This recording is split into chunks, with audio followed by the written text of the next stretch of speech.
What's up, everybody? Welcome back to the Venomcast. I'm your host, the one and only John K. To this side of me is my good friend, Luke Peterson. It's right on my screen, so it doesn't matter to me what it looks like on your screen.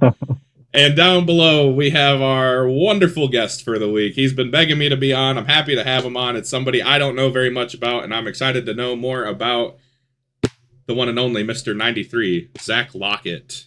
The pink Whitney truck. Good-looking truck. I don't remember... Oh, you're running Coke Zero Oreo this season. It's good looking. Yeah, I just love the pink Whitney truck so much that I feel like I've started just using that again. Mostly, it's such a nice looking truck, but I try to use both a little bit. And Tennessee Titans fan, as we can see in the back, and we've seen a couple, at least one Titans truck. Yep, we'll be back for Nashville. It isn't the prettiest, I don't think, but I'll bring it back for the Nashville race.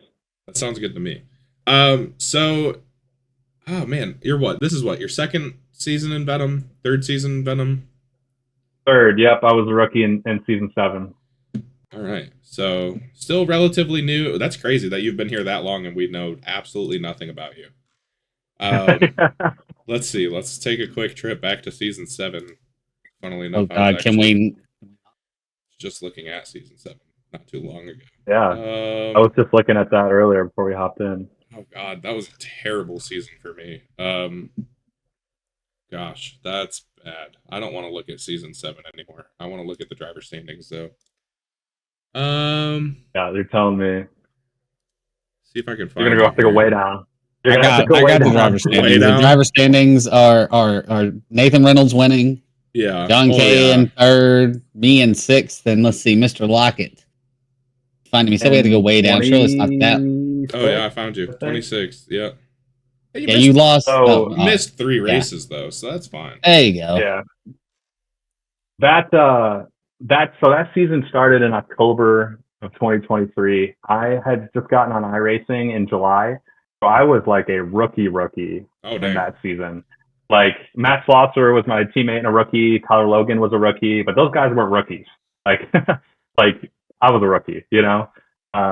But like at that time, like I said, I was a couple months into iRacing. It was the first league I ever ran a full season in. Like I had been in a couple different leagues running like 1 or 2 races and then realizing I didn't like it and trying to figure something else out. But yeah, I came across Venom like a couple weeks before, or a couple days actually before that season started, and messaged the Facebook group and they got me in set up pretty quickly. So yeah, it was a whole new experience for me, league racing. I hadn't done much of it yet. But really found my way last year, and then this year it's been a really good start. So that's kind of crazy. That sounds.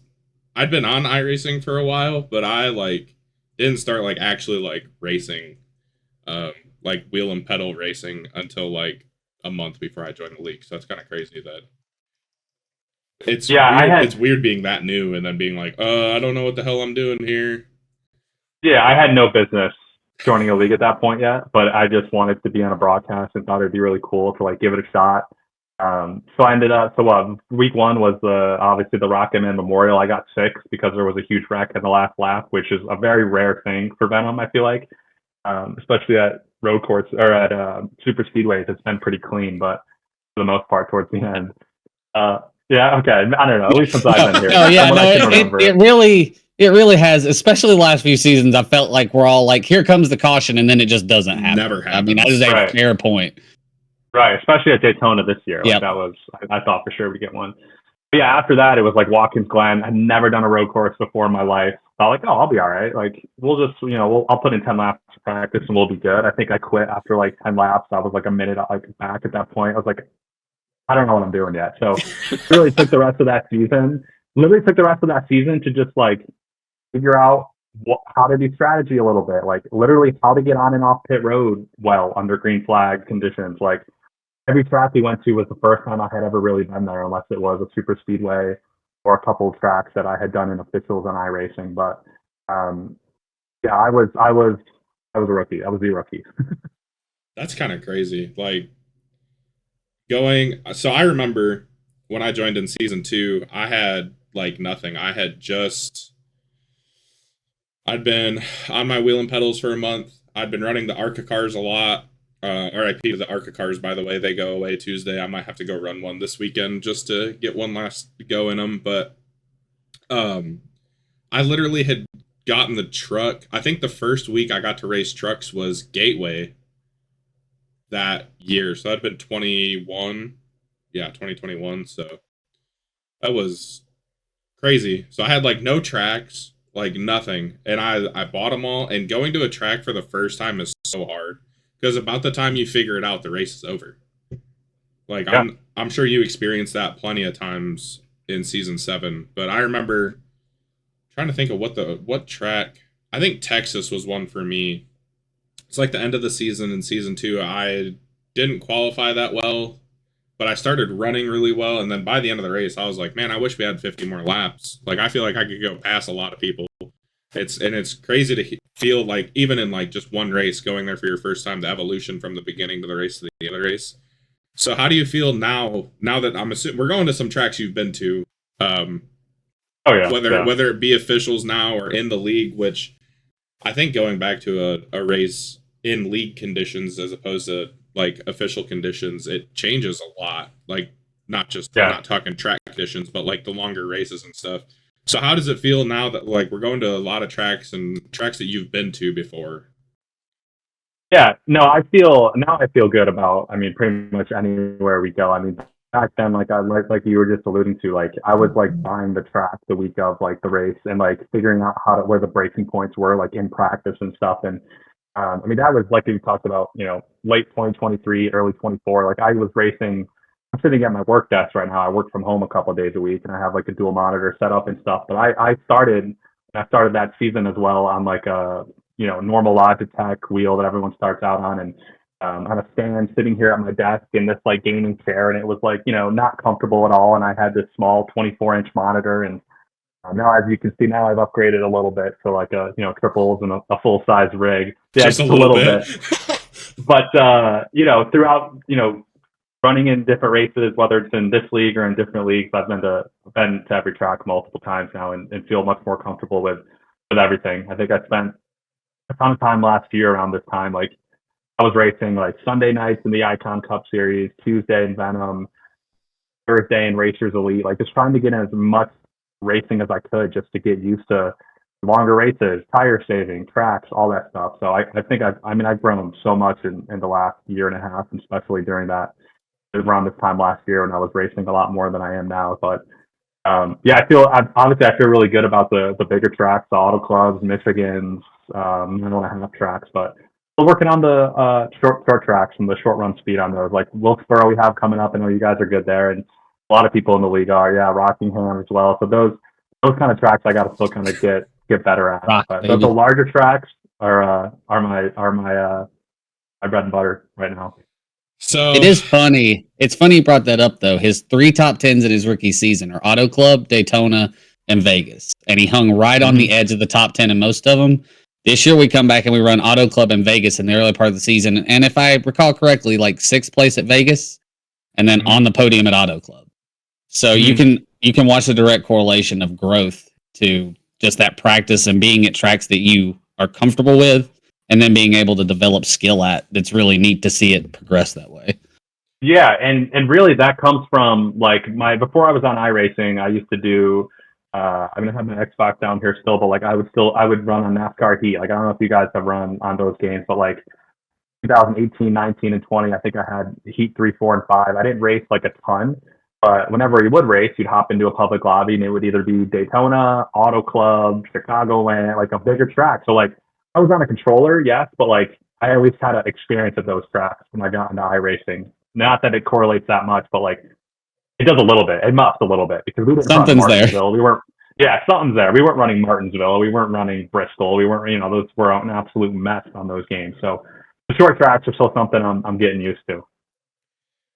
God, NASCAR Heat 3, just like Vietnam flashbacks. The ping-ponging in that game was terrible. Like, if you bounced off somebody, you were fucked. Or if you hit the apron, like, if you tapped the apron, you were gonna die.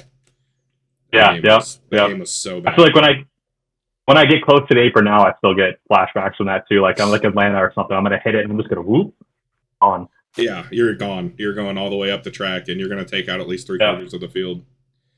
Yep. Yeah, you mentioned Rockingham this season.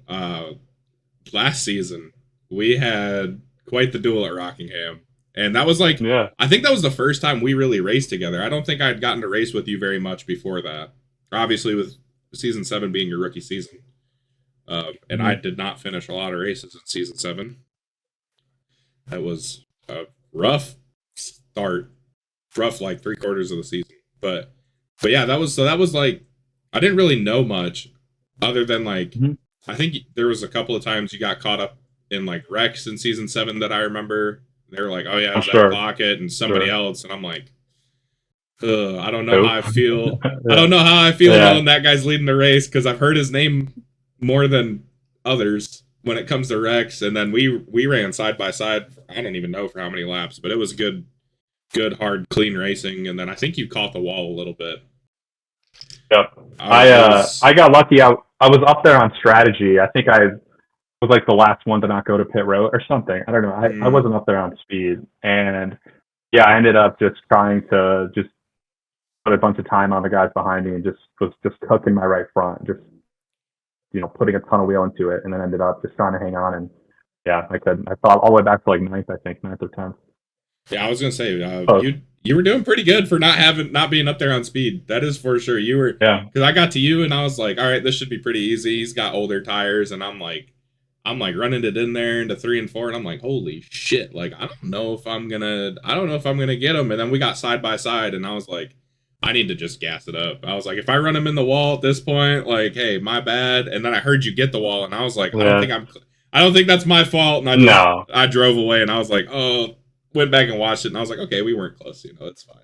No, and I kind of hung around the whole year last year, higher than the 20s, like I was in season 7. I was hanging around 20th every race, like speeding up pit road, wrecking, whatever. Last year I hung around like that 10 to 15ish range for a lot of races, but finished, I think I had 3 or 4 top 10, so started to get better. And Kentucky finished off the season with a good top 10 as well. Felt good there. I know everyone hated that setup, but I loved it for whatever reason. I liked it. I agree with you. Yeah. It felt like an old setup, like a old. Besides not running down Brody, it was great. I settled into second in front of Chad Stearns and rode around. Right. It was very tight, though. It was extremely tight. Thumbs down. It was a little bit better. John got a saved tire in a tight setup, man. I was saved tire just fine. I couldn't fucking pass anybody. Got to save more tire. I had plenty of tire, trust me. Chad had more tire. Chad passed people at the end of the race. Oh, yeah. I'm not as good as Chad, clearly. Hey, it all worked out. Are saving tires. Yeah, it ended up working out pretty good. I can't complain. It all worked out. Yeah, you can't complain. I like to, though. I find a way to complain. So why, other than NASCAR Heat, why sim racing? Like, are you a big NASCAR fan, or is it a different type of racing you like to watch that got you into it, and then you're just like, oh, I like the trucks, and now I hang out with all these idiots every Tuesday night? Like, what happened there to get you to be like, you know what, other than NASCAR Heat, like, I love this? Yeah, no, that's a great question. I grew up in upstate New York. I grew up in a very suburban area where there wasn't a lot of racing, but I found a liking to it when I was super young. I was born in '95, so I was pretty young when Dale Earnhardt passed. That's one of the first memories that I have, and I was a huge Dale Earnhardt fan. Like any diecast or anything that I have these are all from when I was a super young kid, and I have the Dale Earnhardt Oreo car up there. That's where the Coke Zero Oreo car, I wanted it to come from. That's the best team of all time in my opinion. It's my favorite. But I loved it growing up, and then when he passed and I got a little bit older and started playing other sports, I didn't really watch NASCAR as much. So it's funny you asked that question about racing, about love for racing, but like from like pretty much the end of the Gen 4 all the way through the Car of Tomorrow until like that 2019-20th range, I really didn't watch a lot of racing. I played baseball, I played other sports, I love other sports, I love the NFL, as you can see, which is a shame right now that I'm a Titans fan, but we'll get back there someday. Like I said, played baseball, love hockey as well. I know, Luke, we were talking about the Canes and Devils, yes. Love the Devils. It really wasn't, and still I'm not like the biggest racing fan outside of NASCAR, but over the last 5-6 years I've gotten back into it, and really wanting to sim race came from, in 2022, I moved to the Charlotte area. My girlfriend, who's on my fiance at the time, we met.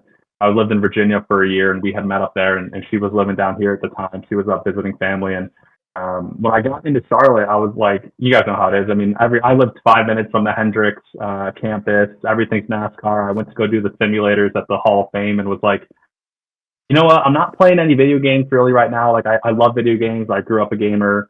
There's nothing like I'm really doing right now. Why don't I give like sim racing a shot? Why don't I try this? Like, I'm watching NASCAR again every week, except for when football season starts, and I'm trying to pay attention to it as much as I can. But why don't I give this a shot? So like I said, I had bought a used Logitech wheel and that stand, and I had just gotten a new gaming laptop at the time, and now I have a PC. I got rid of that thing. I don't recommend racing on a laptop.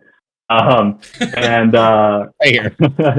yeah, and I bought a year of iRacing membership and really didn't know how far I was going to go with it. And just, you guys know how it is, it just becomes addicting, and you just want to get better every week. And it was something I ended up really loving, and now we're here. So it's really funny the trajectory you took to get here, because yeah, besides being 5 years different in age, I grew up, and I'm a huge Mark Martin fan. You have your one Del Car. I have a shrine to Mark over here.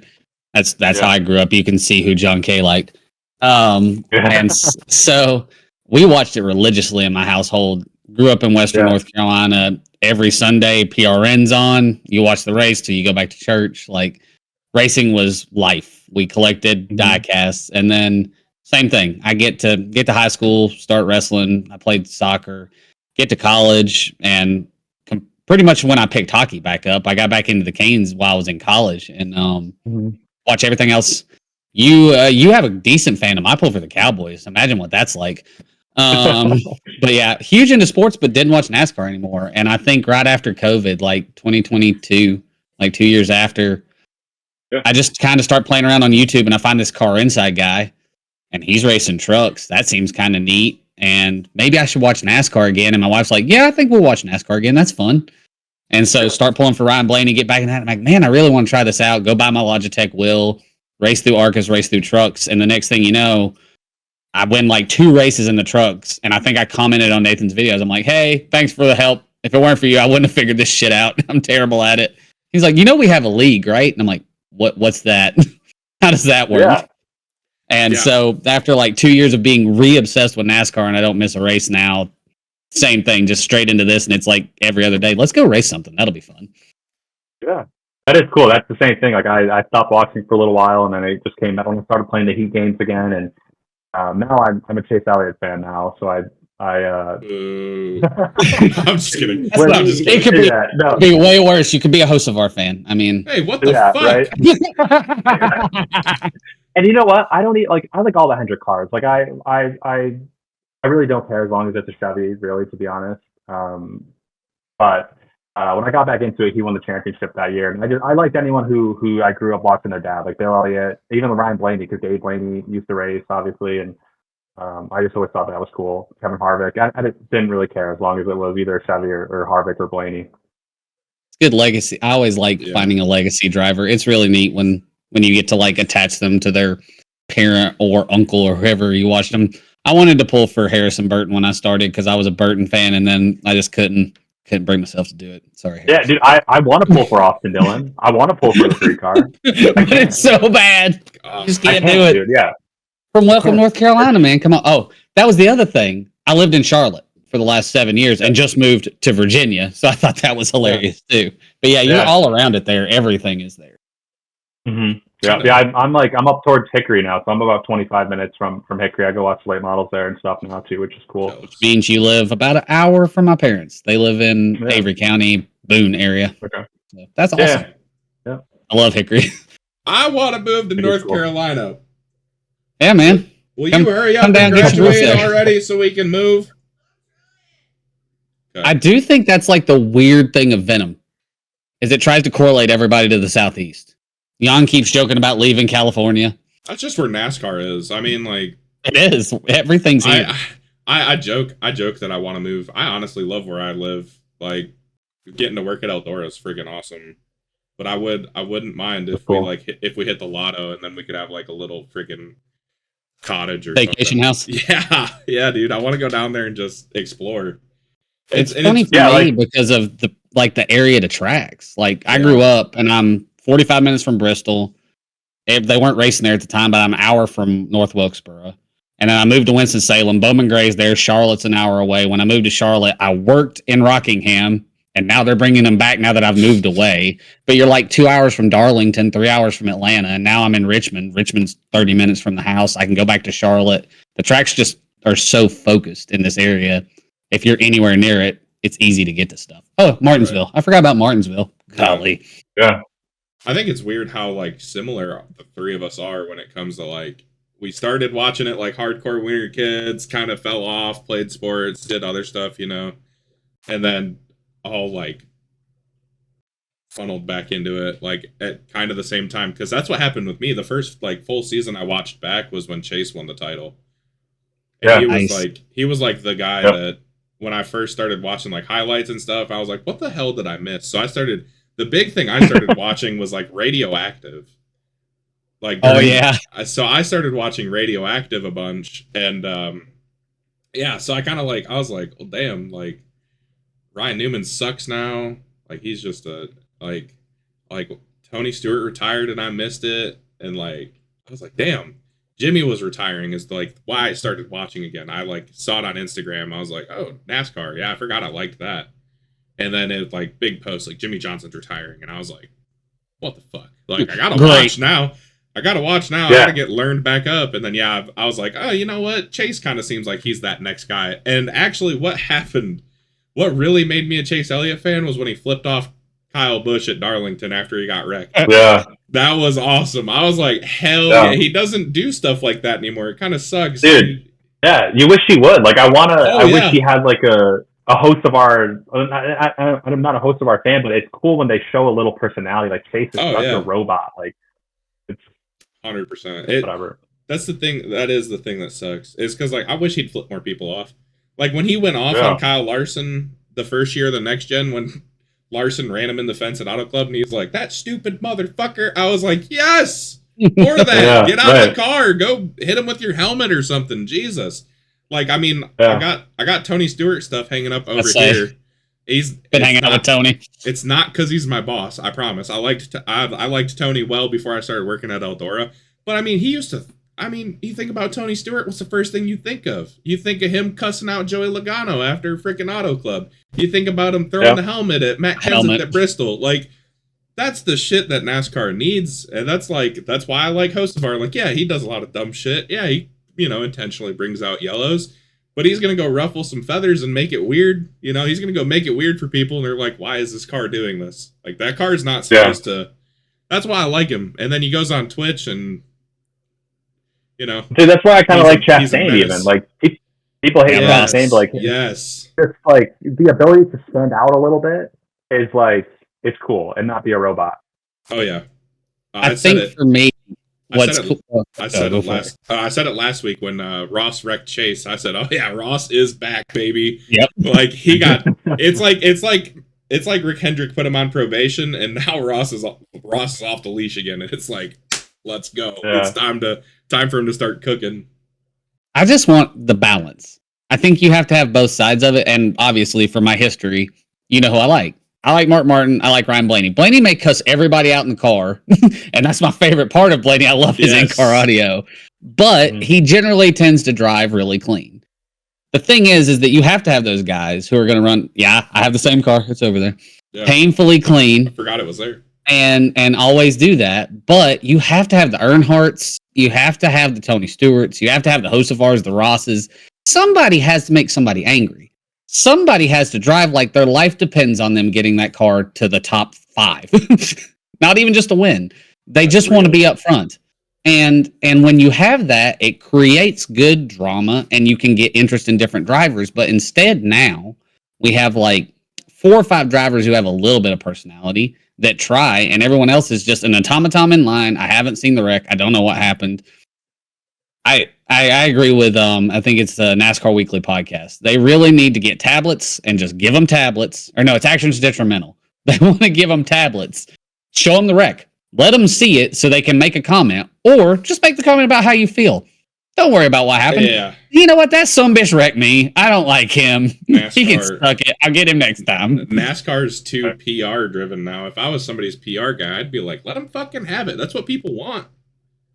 Just don't swear. And then if your sponsors get pissed, be like, look, do you want this guy that do you want a guy that walks around like a robot? Or do you want a guy that you want to see in commercials?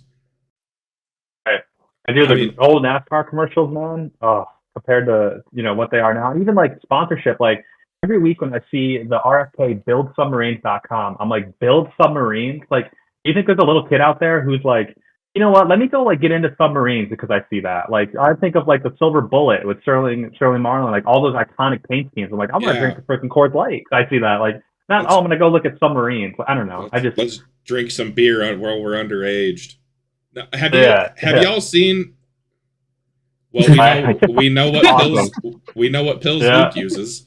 Did y'all see the RFK commercial with fucking Brad and the Consumer Cellular one where he's cutting everything in half? Oh my god, that's great. Go find it after we get done recording. It's on Instagram. It's supposed to be going on TV soon. It's fucking great. That's the shit we need. And like we need, and like the Mobile One commercials with like Clint and Kevin, like we need the younger. I love how this has gone from talking about Venom to talking about NASCAR. Yeah, we'll steer back into Venom. We're gonna be in commercials next at this rate. But like, exactly. That's like, dude, the Bush commercial with Ross where he pops out of the tent and he's like, "What's wrong with going in circles? That's awesome. That's the shit. That is what we need. Like, we need that stuff back. We need like." Yeah, I mean, I saw the old Toyota commercial where they had the kids driving with remote controls, and Tony like jumps out of the car while it's still driving, and he's literally like running, and he's like run for your life or something like that. Yeah, it's the old one. But yeah, I just always think of the Dale Jr. one where they're doing the walkie-talkies, and he's getting a handoff in the football game. Like junior in, like that kind of stuff is like, you see that and you're like, that's sick, like yeah. That was the good stuff. We need it. We need it back. Like, truly. Yep. We truly do. Dale, if you're listening. Or Dale Jr., I guess. If he somehow, God bless, if Dale Jr. saw this, he'd be like, what a fucking mess. Yeah. Yeah, speaking of messes, let's get into Michigan, shall we? Let's do it. Fucking wait to talk about this. How many cautions did we have? Too many. 4, 5? 4 or 5. Maybe 6. I wouldn't be surprised if it was like, I don't know that. 7. Hold, please. I'm holding. Too many cautions. It was interesting strategy wise. Lots of different strategies. Poor Brody. Brody got hung out at one point, and I feel bad because I should have just told him I was going to pit regardless if he stayed out or not. But Brody was like convinced everybody was going to do the opposite of what he did. I was not. I was pitting. I was taking my tires there. I saw Matt Slosser pit, and I pit. Slosser went in, and I was like, you know what? We're going into the Slosser camp. If we win this thing, cool. If we finish 20th because our tires sucked, we're out. That was early, too. That was really early. 9 laps in. Lap 10. Yep. I'm talking about like later in the race. You're talking about like the lap. I think it was lap. See, that was the thing. We had the early one at 10. Yeah. And then we didn't have a caution until after the halfway point because me and Slosser drove back and got stage points. Yeah. I got one. We compiled 5 cautions in the second half. So there were 6 total. We had 1 at lap 10, and then we didn't have another one until after lap like 50. Because it came out like 53. In season 8 as well, there were 6. So it's just a common thing at Michigan, I guess, which is weird. I don't even remember how I got up front last season at Michigan. I just know I kind of ended up there. I had the Rona last season during Michigan. I was kind of hoping it would happen again, and it kind of did. Matt was stupid fast. Matt's been stupid fast all season long. He's cheating, I think. I don't know. I'm kidding. It's being on the podcast. See, that's the good thing. Now that you've been on the podcast, you're going to win a race now. Hey, I would love to. My goal is to make the playoffs this year, but that's looking good. So hopefully we can get a race win. That'd be great. Now key in on the win. We are gonna get into that. So the running order, because I don't want to say anything because it was a thing that happened. Kind of over it. Because I do. We'll talk about some stuff, but we also need to talk about Iowa last week because we've got some business to take care of, sir. We got some stuff to talk about. So Chad Stearns wins, not bad stuff, by the way. Chad Stearns wins at Michigan. Paul Ellison, huge for him in the memorial race for his nephew who passed away in 2021. God dang, I wanted Paul to win that race so bad.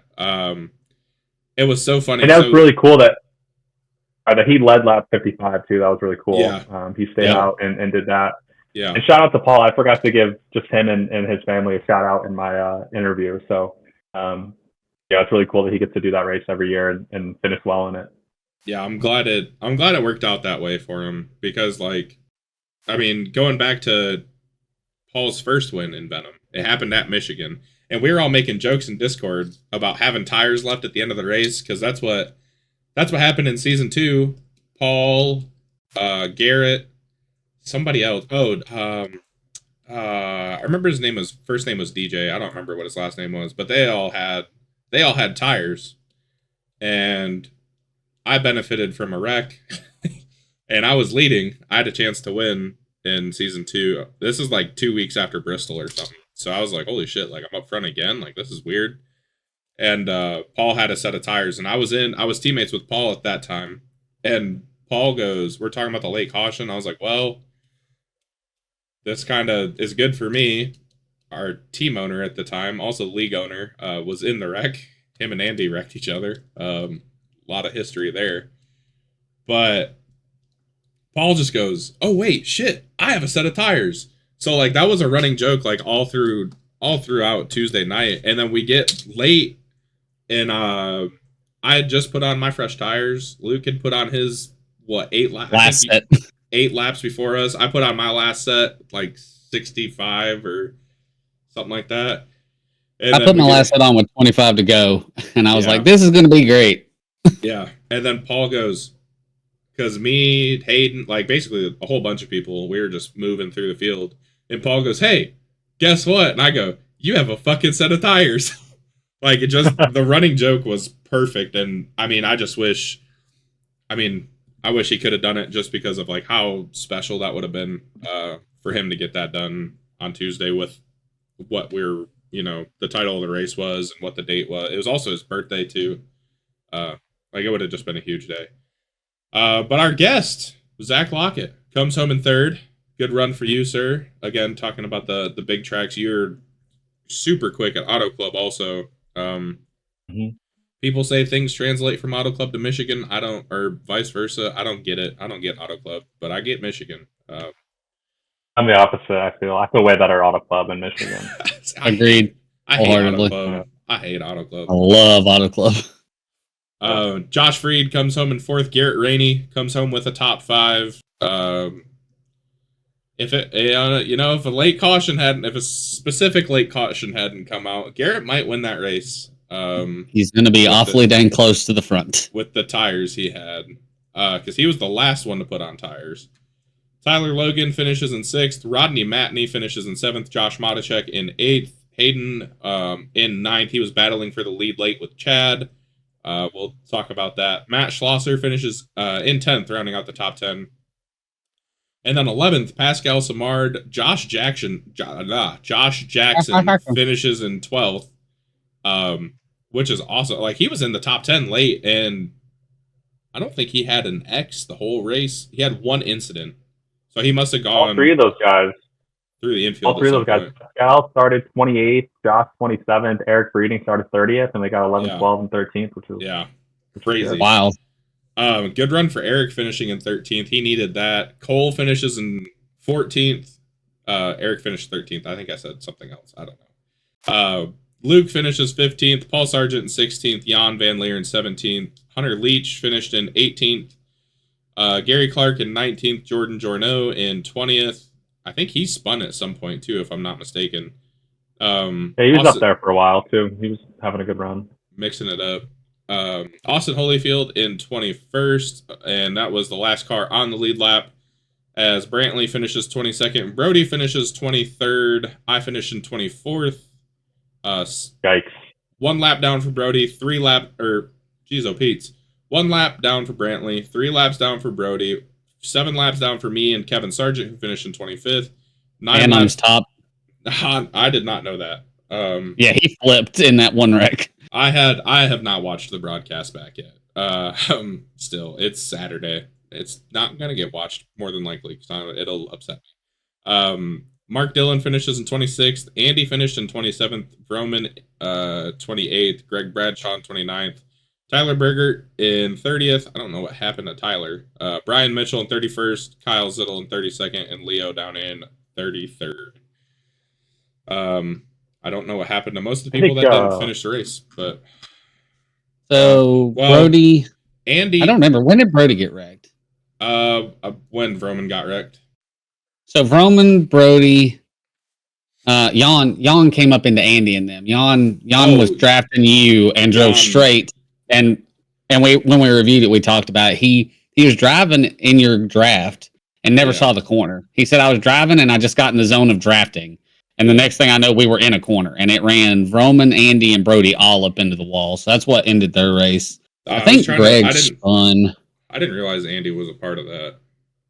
Yeah, he was. He was on the very outside of it, I believe. Or he was behind them and ran into him. Because that was the broke guy collision. All three came together wrecked, and then Andy came right into the back of it with nowhere to go. That's tough. Yeah, I've been there too. For such a big track, sometimes there's just nowhere to go. I don't remember what happened with Berger, but then Zittel, of course, had the early spin that immediately hit the pit wall and died. Zittel's race ended very early. That in my mirror. I was watching that in my mirror. I was like, oh, shit. In my opinion, probably the impressive thing in this race was Chad Stearns gets spun by Zittel at like lap 20, kind of like you did at the end. Goes all the way to the inside wall and saves it. That's like it was could have been into the race and then comes back to win the race. It was, I mean, I've been spun a lot. You know what I haven't done? Came back and won the race. Must be nice. Our 33rd, dude. Shout out 939 Motorsports and Chad. Yeah. And Josh, his wife had a kid earlier that day. And he's like, yeah, I got to come home for the race. I'm like, hey. That's crazy. That's awesome. Nuts. Has a kid, gets a top 5. Dedication. Oh, like, hey, I wouldn't have asked my wife for that. It's ballsy, but hey, you're here. You made it. You got a top 5. Sounds like an actual NASCAR storyline right there. Like, I had a kid today, but I got to get home. Luke, what happened? Oh, yeah, you were on the same tire strategy as Slosher. I was on the tire strategy as Slosher. We came in early. We stage played it. So if you look at the stages for this race, me and Slosher finished 1st and 2nd. Paul was 3rd. Andy and Greg got points in that. You were 9th, actually. And Jan right behind you. Y'all had just pitted and started to catch back up. Yeah, had good pace. Points are huge. They are huge. We try to base some of our strategy around them. Like, I always want to try to at least get 4 or 5 stage points. Like, they really are extremely huge. Stage points won me a championship last season. Yeah. We ran long and then came back out. And then, like you said, the caution happened at like 65 and we put the last set on. Yeah. I was in like 18th and started driving, I was in like 12th. And that was when the big wreck happened. Who was it that got Berger? That's what happened to Berger. Hayden did a crossover, got below him. Yeah. And they neck coated just a little bit, and it sent Berger up the track, and that was the top 10. I avoided that wreck. However, Schlosser got clipped right as he got past and comes down directly across pit road entry. And I turned up to avoid him, and my nose just barely clipped him. And we ran 2 laps after that, and I thought the truck was fine. And Paul said that I was slow on the straightaway, and he passed me, and then Josh Jackson passed me, somebody else passed me, and then we actually watched it before this started, but I go, I think, into turn 3, and Matichek's behind me. He's nowhere near me, and my truck just snaps and goes to the grass. Yeah. But what was insane to me was I fixed that 10 seconds of damage at the end of the race and was in 20th, made it to 15th because the truck drove great. I drove like my 4 fastest laps of the race at the very end because damage model. Yeah. It's crazy. I don't know how Matt came back to 10th. That blew my mind because he hit Burgert. Yeah. So when he hit Burgert, it knocked Burgert down the track. Kevin Sargent had locked it up and was going low. Jordan Jordan was in the very back, and we're like, oh, great, ARCA braking. Jordan just forgot to check up for this wreck. And we go to his in-cam. Jordan's car was damaged. He enters 3 before the wreck and snaps loose. Is drifting through the turn, corrects it just as he sees the wreck. Fishtales the other way, and just barely goes through a gap, clips Kevin Sargent into Burger, and flips Kevin Sargent. Oh, my. but Schlosser head-on hit Burger, then got clipped by me in the tail end. He had to have had 2 or 3 minutes of damage. How he got that thing back to 10th is sure force of wheel. That's all I got. He's on another level right now, honestly. He really is impressive. So he for those that don't know, again, if you watch the podcast and you're not actively in Venom, but you watch Venom, thank you. You're weird, but thank you. Matt picked up his first career oval. I don't know why you do it, but thank you. Yeah, I don't know why you do it, but thanks. Matt picked up his first career oval win last week at Iowa, which, again, we'll talk about Iowa in a minute. That was a crazy race. We also, no big deal. We said it was coming. We know a thing or two because we've seen a thing or two. But, yeah, I don't know. I almost feel like some of those people having fresh tires and the different tire strategies at the end may or may not have led to some of the debauchery that happened at the end of the race. Oh, yeah. Because Michigan? You talk about Michigan still? Yeah. So I'll be honest. Like, I understand defending your track position and stuff, but if you know people have fresh tires, give them room. And I know. Hey, Zach, are you listening to this man that raced you last week at Iowa? I just want to check. Make sure. Hey, I had enough speed still. Damn it! I was defending. Did. We'll talk about that. You did. We will. I'm just playing. So I'm like I think I got a really good restart. My first restart on old tires, and I want to say it was Tyler. Tyler like half shaded to the bottom lane, which is fine. You also people on fresh tires, don't drive like fucking jackasses and give yourself, you have to take care of people. There was plenty of laps to get to the front. And if you're going to drive like a dumbass with 2 laps and you wreck the field, I hope you get wrecked too because you deserve it. I've done that to myself and I deserved it. But Tyler like half shaded down into the very bottom lane. He like crossed the first seam in 1 and 2. So I kind of had to wait for him to drift up on the old tires. But like, I trust Tyler. Tyler knows what he's doing for the most part. If he gonna watch this. He is gonna watch this. I'm just talking shit. Tyler knows what he's doing. But some people, you really should not defend people like that at tracks like that on fresh tires. It's just not smart, especially if you have a set of tires laying, unless you want the wreck to happen. Like, there's got to be, there's just got to be some more. I know it's late in the race. Everybody wants to take. There still has to be give and take. Like, you can't just, I know that the wreck was caused by netcode and I still haven't seen it, but I know that like sometimes the game tries to predict where you're going and then that's when netcode ends up happening anyways.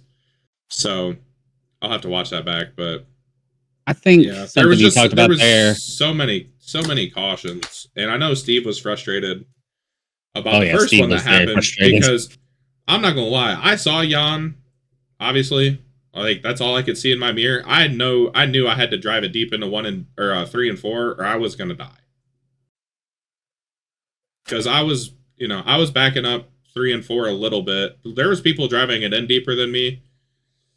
And I feel like once things got strung out, I was pretty good in 3 and 4, but some people just drive it off in there, and I couldn't do much about that because if I drove it off in there, I was going to bust my ass. So, I mean, it is what it is, but yeah, I saw Jan like super up on me, and I was like, well, I have to slow down at some point, or I'm just not going to make the corner. And then I saw him shoot up the track and take out Steve and Andy and a whole bunch of other people. And it's just like, man, like I understand being aggressive, like trying to stay close and tucked up and trying to take the air off of people, which he did for like 3 or 4 laps after the next restart.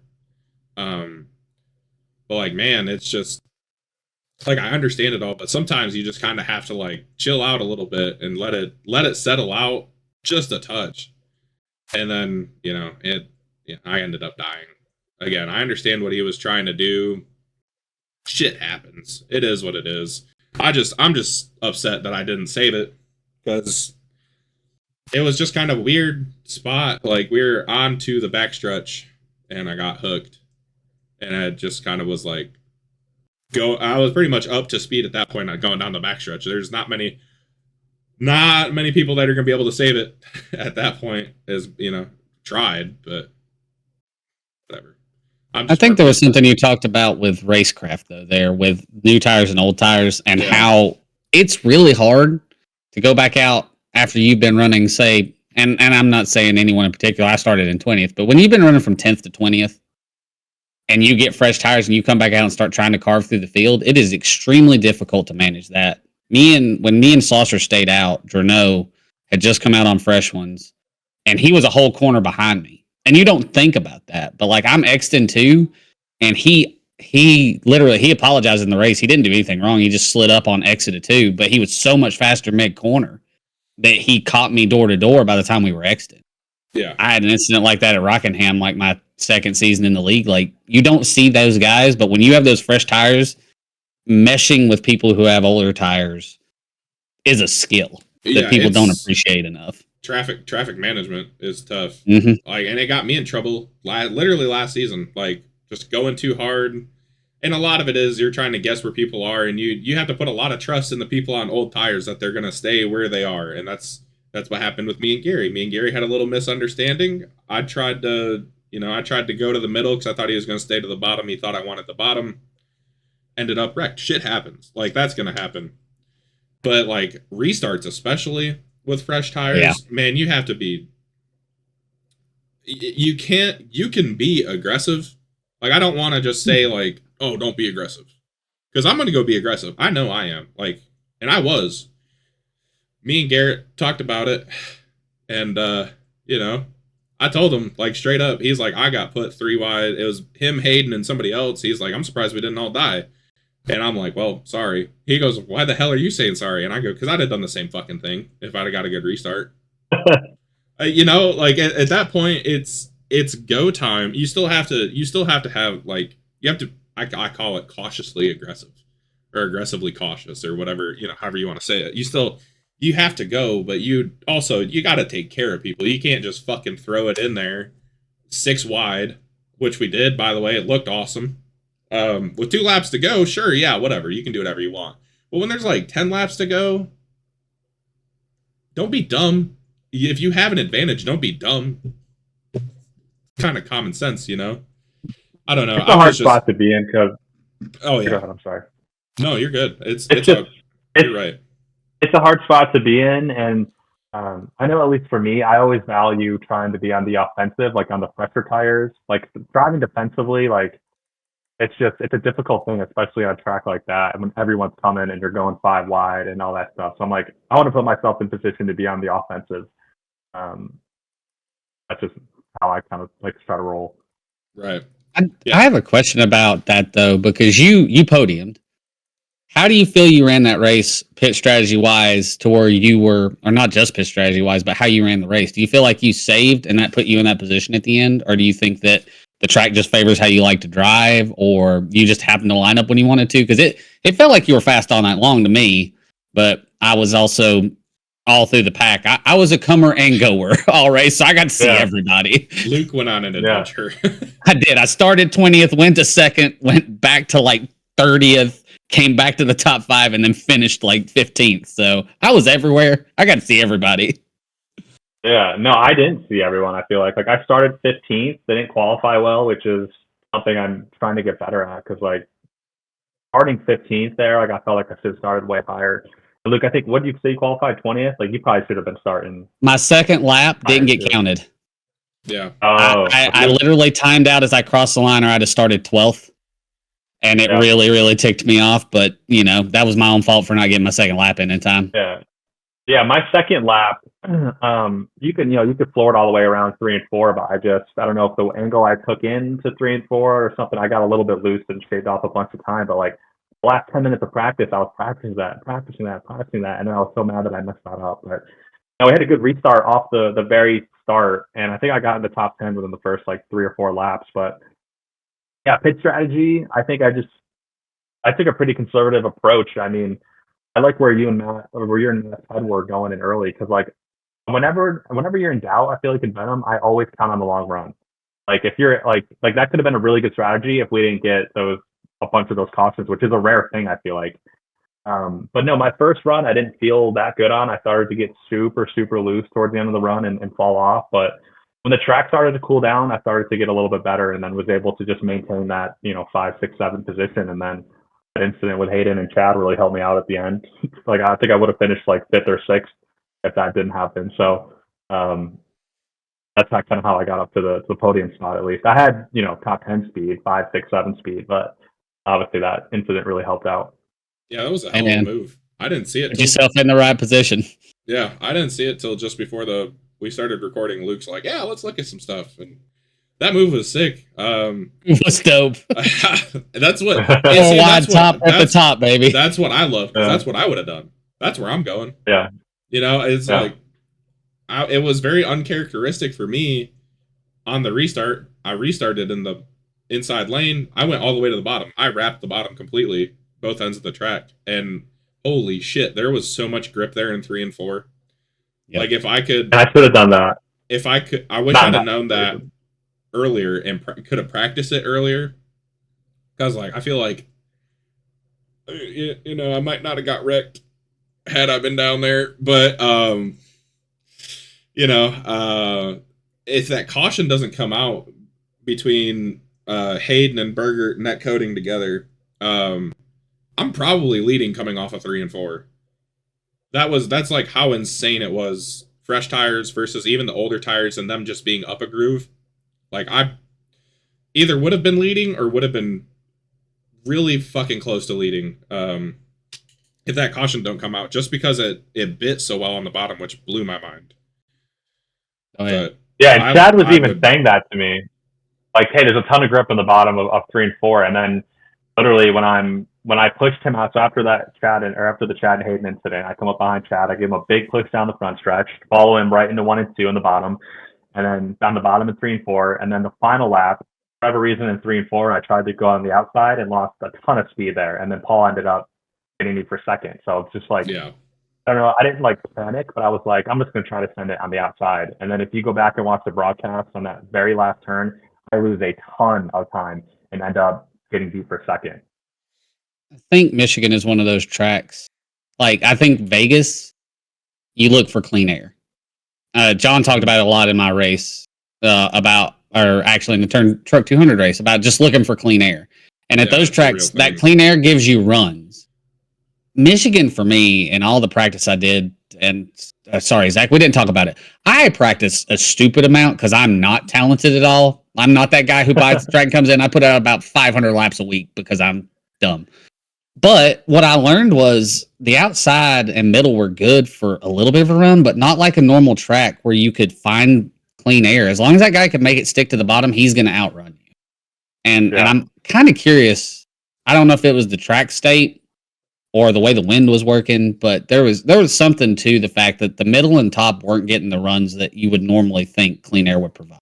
See, I never look at the wind and stuff. Like, I always look at track temp. I never think to look at winds. And I hear, like, me and Tommy talk about it on the broad. Oh, there's a wind in the backstrap. And I'm like, oh, shit, I should probably look at the wind and, like, get as much out of that as I can. If you practice and you notice the wind's going one way sometimes, so I had 2 different practices where it was, like, southwest and then northeast.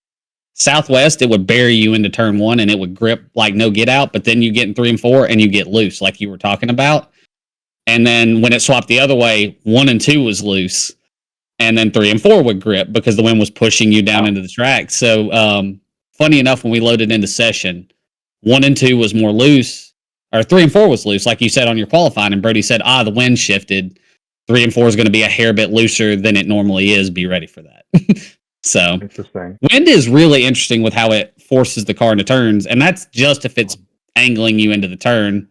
Not every other way it can be. So I feel like this is the. Oh, sorry, Zach. Go ahead. Just real quick, I was gonna say it's interesting you say that you put in that much practice, and that's something I've tried to start doing more this year. Like I try to show up every Monday night to the practices, and I even said on the broadcast, like I have gone back sometimes and watched previous seasons races there, and just like the Kansas one I watched from season 7, the last race there, just to see when people. I know the truck model was different and whatever then. I think that was before the package update, but just to see when people started losing grip and migrating up to the top and like who was fast. Like I think Steve Roman won that year with a really weird strategy. He did. It wasn't a weird strategy. Beat the shit out of everybody. Zach went and watched my failure, so I was leading it halfway. Me and John and him come out 1, 2, 3 because Nathan broke. That was the big storyline of that race. Was it was a championship race and Nathan's game broke. Nathan's pit crew broke. Yeah, wouldn't change tires. Refused. Like he came into pit, wouldn't change tires. I was in second, running Steve down, got to his bumper, and instead, kind of like you were talking about, I didn't take the move inside. We had run the top after about 10 laps all night long, and I hate the top. I'm a bottom feeder kind of guy. And, yeah, I know, John. So instead of going to his inside, I decided I'd stay in line with him another lap because I pulled into like a 10th. I drove straight into the wall. Had to back it up, tried to run him back down, ran into the wall again. Then me and John ended up fighting for second and third while Steve just scampered off away and won the race. Stupid honey man. He was fast. he was fast, man. He was bad fast. He had my ass covered. I was cool. He was good, man. Yeah. He was good. But where I wanted to finish that with real quick was I get pissed at like Josh, my teammate, Josh Freed. He'll show up at 8:10. Run one lap, like shit, okay, right now it's time. And then he'll out-qualify me. And I'm like, dude, I just spent the last 30 minutes trying to get this down. And he just like, I'm like, God, you guys are just don't have to practice. You just show up and do that shit. I'm like, you don't know how much work I was putting. Like I put in an hour and a half on Monday. And then I was here the whole practice on Tuesday. Like, yep. Yeah. I get it. Nathan was that way too. I'm in my life with John K. Nathan's run. What the fuck are you talking about? I can't out-qualify. Yeah, but how many laps did you put in last week at Michigan? Not too many. I put 448 and finished 15th. I probably put in 130 Monday night. You probably had 100 laps. So John does a quarter of the work and is just better than me. That's what I also raced there a lot too. You have. There are other factors. Yeah, that's the thing that caught me off guard is usually below that first seam is no good. Like running the yellow line is no good at Michigan, and it was the same thing at Iowa. Usually 3 and 4 always migrates to the top, and exactly below the the ripping the yellow line at Michigan is no good. So I was shocked when it was good in 3 and 4 because it wasn't shit in 1 and 2. I was running the first seam in 1 and 2, and I was getting really good runs. I don't know about anybody else, but like 1 and 2. That first seam, even up a little bit closer to the second seam, just hauling ass. But yeah, 3 and 4. I watched Brody do it. Brody freaking drives in like 5 truck lengths deeper, wraps the yellow line, drives away, and I'm like, what in the fuck? So I'm like watching him do it. I pushed him. It was after green flag pit stops because I pushed him. I just pushed him. I was like, I can't beat you. Like, I'm just going to push you. You'll kick my ass on the long run. If there's caution later, I'll try again. But I just watched him, and I was like, are you drag brake? Like, I was trying different shit, and I'm like, I'm still losing time to him. I'm like, bro, what the fuck are you doing? I was like, that's crazy. I've never, and I went down there a couple times, and I was like, why is it so grippy? And like, I was like, man, it's just like last week. Like, I just found it too late, Yeah. And then I just didn't use it at all. Yeah. Late race restart, which was dumb of me, but it is what it is. But yeah, the ending of Michigan was nuts. That was crazy. It's still not as crazy as season 5. The season 5 where they all wrecked each other. They wrecked the front like 6 wrecked the shit out of each other, and Chad ended up winning that one too. That was season 5 because I was like a lap down because me and Jeremy had both sped on pit road. So I was just cruising along in the back. Season 5 was my rookie season, and the whole field just stacks it up. And I'm like, I could have benefited from this if I could have got a lap back. Yeah, that was insane. But yeah, so going back a week since we talked about it real quick, and then we have questions from the crowd.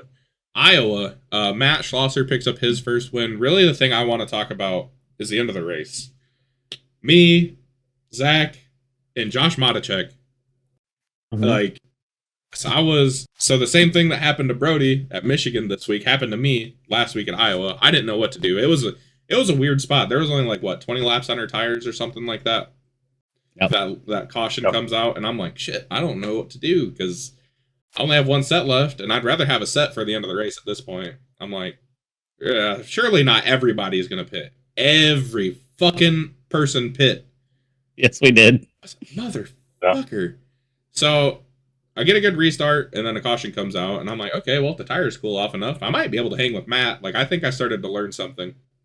I started to hold him off. It was Freed that wrecked too. Me and Josh was up there, and Chad, and all of us were. So we're like, oh, John's a sitting duck, and then Freed just drove it in too hard or whatever. So I felt bad for him. Around. Yeah, I don't remember what brought out the caution. I was actually checking the penalty report. I hadn't pit yet. I got kind of lucky, but I found something after that caution came out, and I got to restart up front. And yeah, only put like 20 laps on the tires. But I was like, okay, I actually think I can hold Matt off. Like, I made one little mistake. He made up like 0.2, but we were just holding. And I was like, if we get longer to this run and he starts to catch me, I can play a little defense. But yeah, that caution comes out, totally kills that plan. And I'm like, well, on the bright side, I have found something. The only downside is every motherfucker in this field has pit. I'm pretty sure somebody could have came out of the crowd and beat me at that point. And they're all fucking fake AI. Whatever, but NPCs. But yeah, Josh brings out that caution, and then I managed to hold Matt off for like a lap and a half, and it was over after that. My tires were just like, they were cooler, but as soon as they warmed up, it was over. Matt got by me, Hayden got by me, Chad. I tried to hold Chad off because Luke was in front of him. I tried to hold Chad off a little bit. Couldn't do it after letting Luke by. Because I was like, if I can hold somebody off, maybe everything will come back to me. And then that's what ends up happening. I think it was you were in front of Josh. And you started coming at me first. Mm-hmm. And I was like, I'm sticking this bitch to the bottom. I don't care what happens. I was like, I'm not letting any more people pass me. Because if I let him pass me, I will lose my...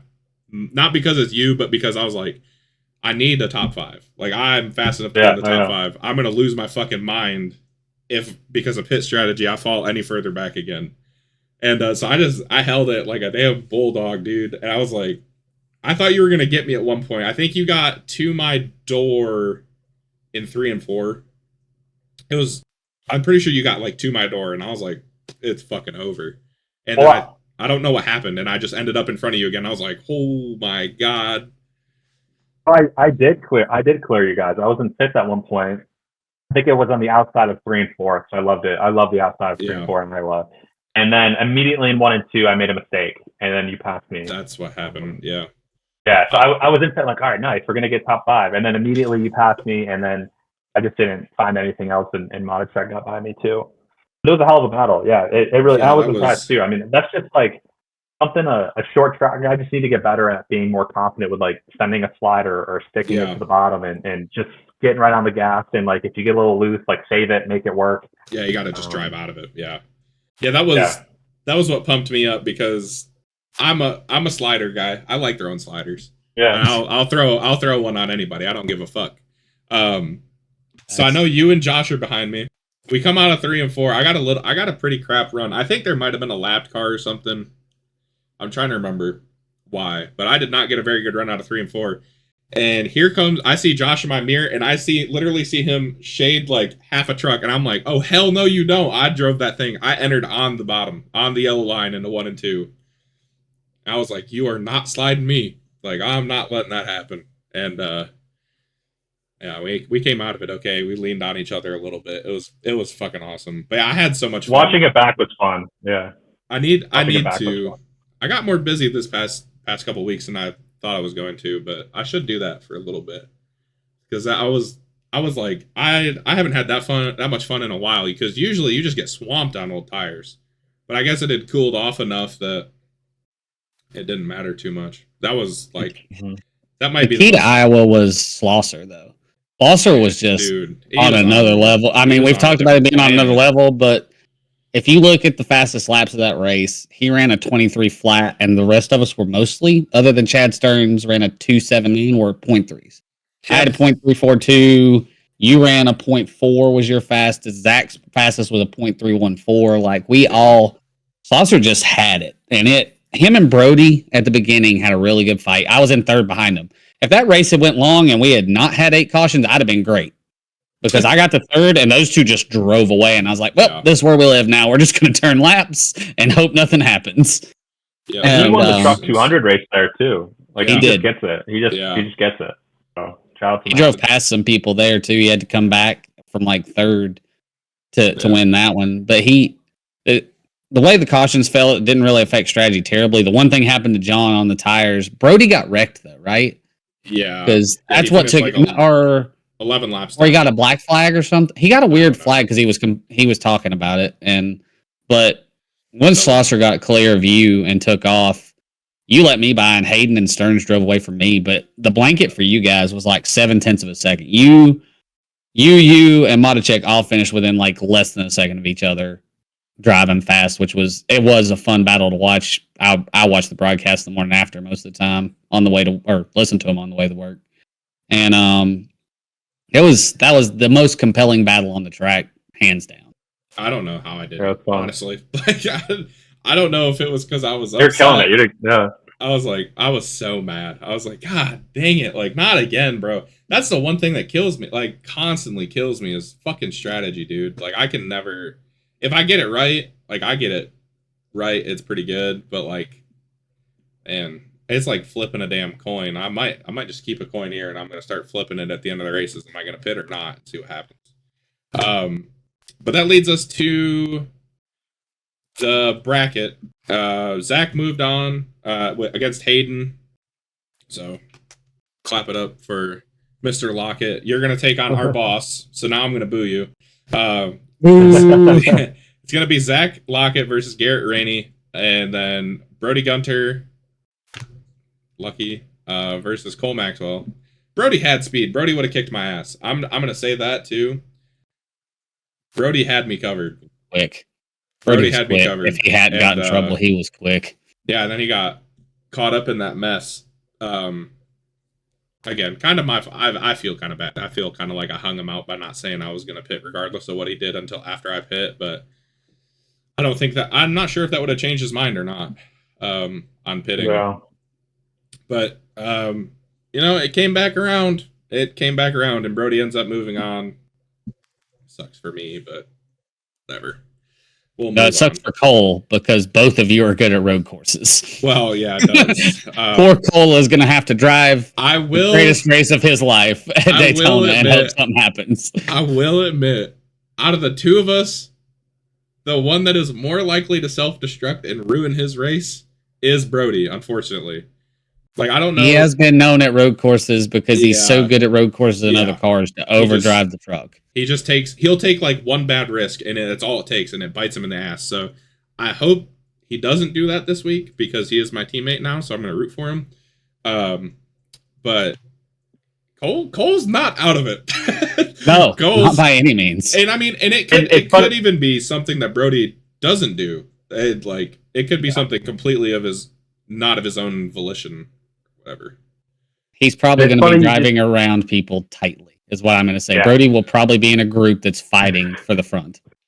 So you talk about just even being consistent, or not taking that chance, like you said, Brody might do. Like that's probably why I didn't throw a slider on you. Like in that moment, like at Iowa, like in that moment, I'm like, if I lose a couple spots, it's okay, but like finishing 7th is better than wrecking and finishing 19th because I tried to get aggressive and stacking pennies, man. I just want to keep finishing in the top 10, but eventually it's okay, now you want to keep getting top 5s. Okay, now keep getting podium. Okay, now you want to win. So I always value I want to be aggressive and get as many spots as I can, but just valuing top 10, 7th, 6th, whatever, just finishing it out. Finishing. Yeah. Finishing's huge. Yeah. It is. Moving on to the points. It is going to be Matt Schlosser taking over the points lead. No, keeping the points lead. My bad. Took it over last week after his win. Yep. Went up 3 spots. Top 3 didn't change. Yeah, it's still pretty tight. Chad in second is 4 points back. Hayden is 19 points back in third. Zach's up to fourth place, 20 points back. And then Luke is right there, also 1 point behind Zach. 1 point behind Zach. 1 point behind Hayden. And then there's me, who is down to sixth place, 38 points back of the lead. Josh Freed's 40 points back of the lead in seventh. Brantley Gainey is in 8th place, 57 points back of the lead. Jan Van Leer is in 9th. He actually gained a spot going up to 9th. He's 65 points behind the leader. And Kyle Zittel right now holds the 10th spot in the chase, 70 points back of the leader. Josh Matichek, first man out, 6 points back. Andy is in 12th. 14 back of Zittel. 14 back of Zittel. So I am, and Brody's out of the playoffs, or out of the chase right now too. 89 points back of the leader, 19 back of Zittel. So, and Brody did miss a race. Brody gets the provisional, which I think is being counted right now. So he's still. Brody's going to have to. I mean, know how that knowing works. Brody, he'll be fine, but he'll be there. I mean, you look outside of that, you got Brody sitting right there. Austin, who's been extremely consistent, sitting in 16th. Rodney, Jeremy is currently out of the playoffs because he's had to miss 2 races. Yeah, but I think Jeremy's work schedule is so crazy right now that he's probably really hurting him. Yeah. Roman, same way in 21st right now, has had consistency all year long. There's a ton of people who are currently sitting outside of the playoffs that have had either a rough season start. Man, Broke Guy has had a hell of a season. They don't have anybody in the top 10. Or that's ICR. They have nobody in the top 10. Yeah. Andy's had a tough start. But dude, even looking at the points right now, like, you have a win, John. You have 42 stage points as well. Like that, like those have been helping you out a lot. Just because, like, what did you wrecked that last week, and then you wrecked somewhere else earlier in the year too? I think Vegas. Yeah, Vegas. Those stage points to help you get right back up. Yeah, that was something me and John talked about earlier this week. Is we're first and second in stage points this season because I wrecked out at Kansas and Daytona. And look at that. No, you didn't wreck at Daytona. A win. Oh yeah, well, I spun on pit road. Yeah, so did I. But yeah, so I mean. No, you're good. I'm just looking down at top 6. All you guys. Let's see, a win, 0 wins from me, and then a win. Hey, dude, I'm like, I gotta get one. It's coming. In fairness, my win. That's my first win, right? Like I've been top 5 in points for the last 2 seasons. No wins. Yeah. I'm sitting around all these guys who are like 3 wins, 2 wins, 5 wins, and I'm like, I'm here. I have 7 top 10s. Yeah, right.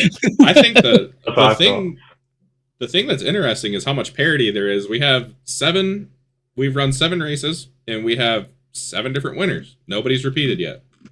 That's true. Who's going to be the first one to repeat? Probably I tried. If Jeremy had given me 3 tenths, I would have had Auto Club. Dang it. Probably Brody at this point going to. Yeah, that's true. Luke, we didn't talk about too at Auto Club pushing you. That was great.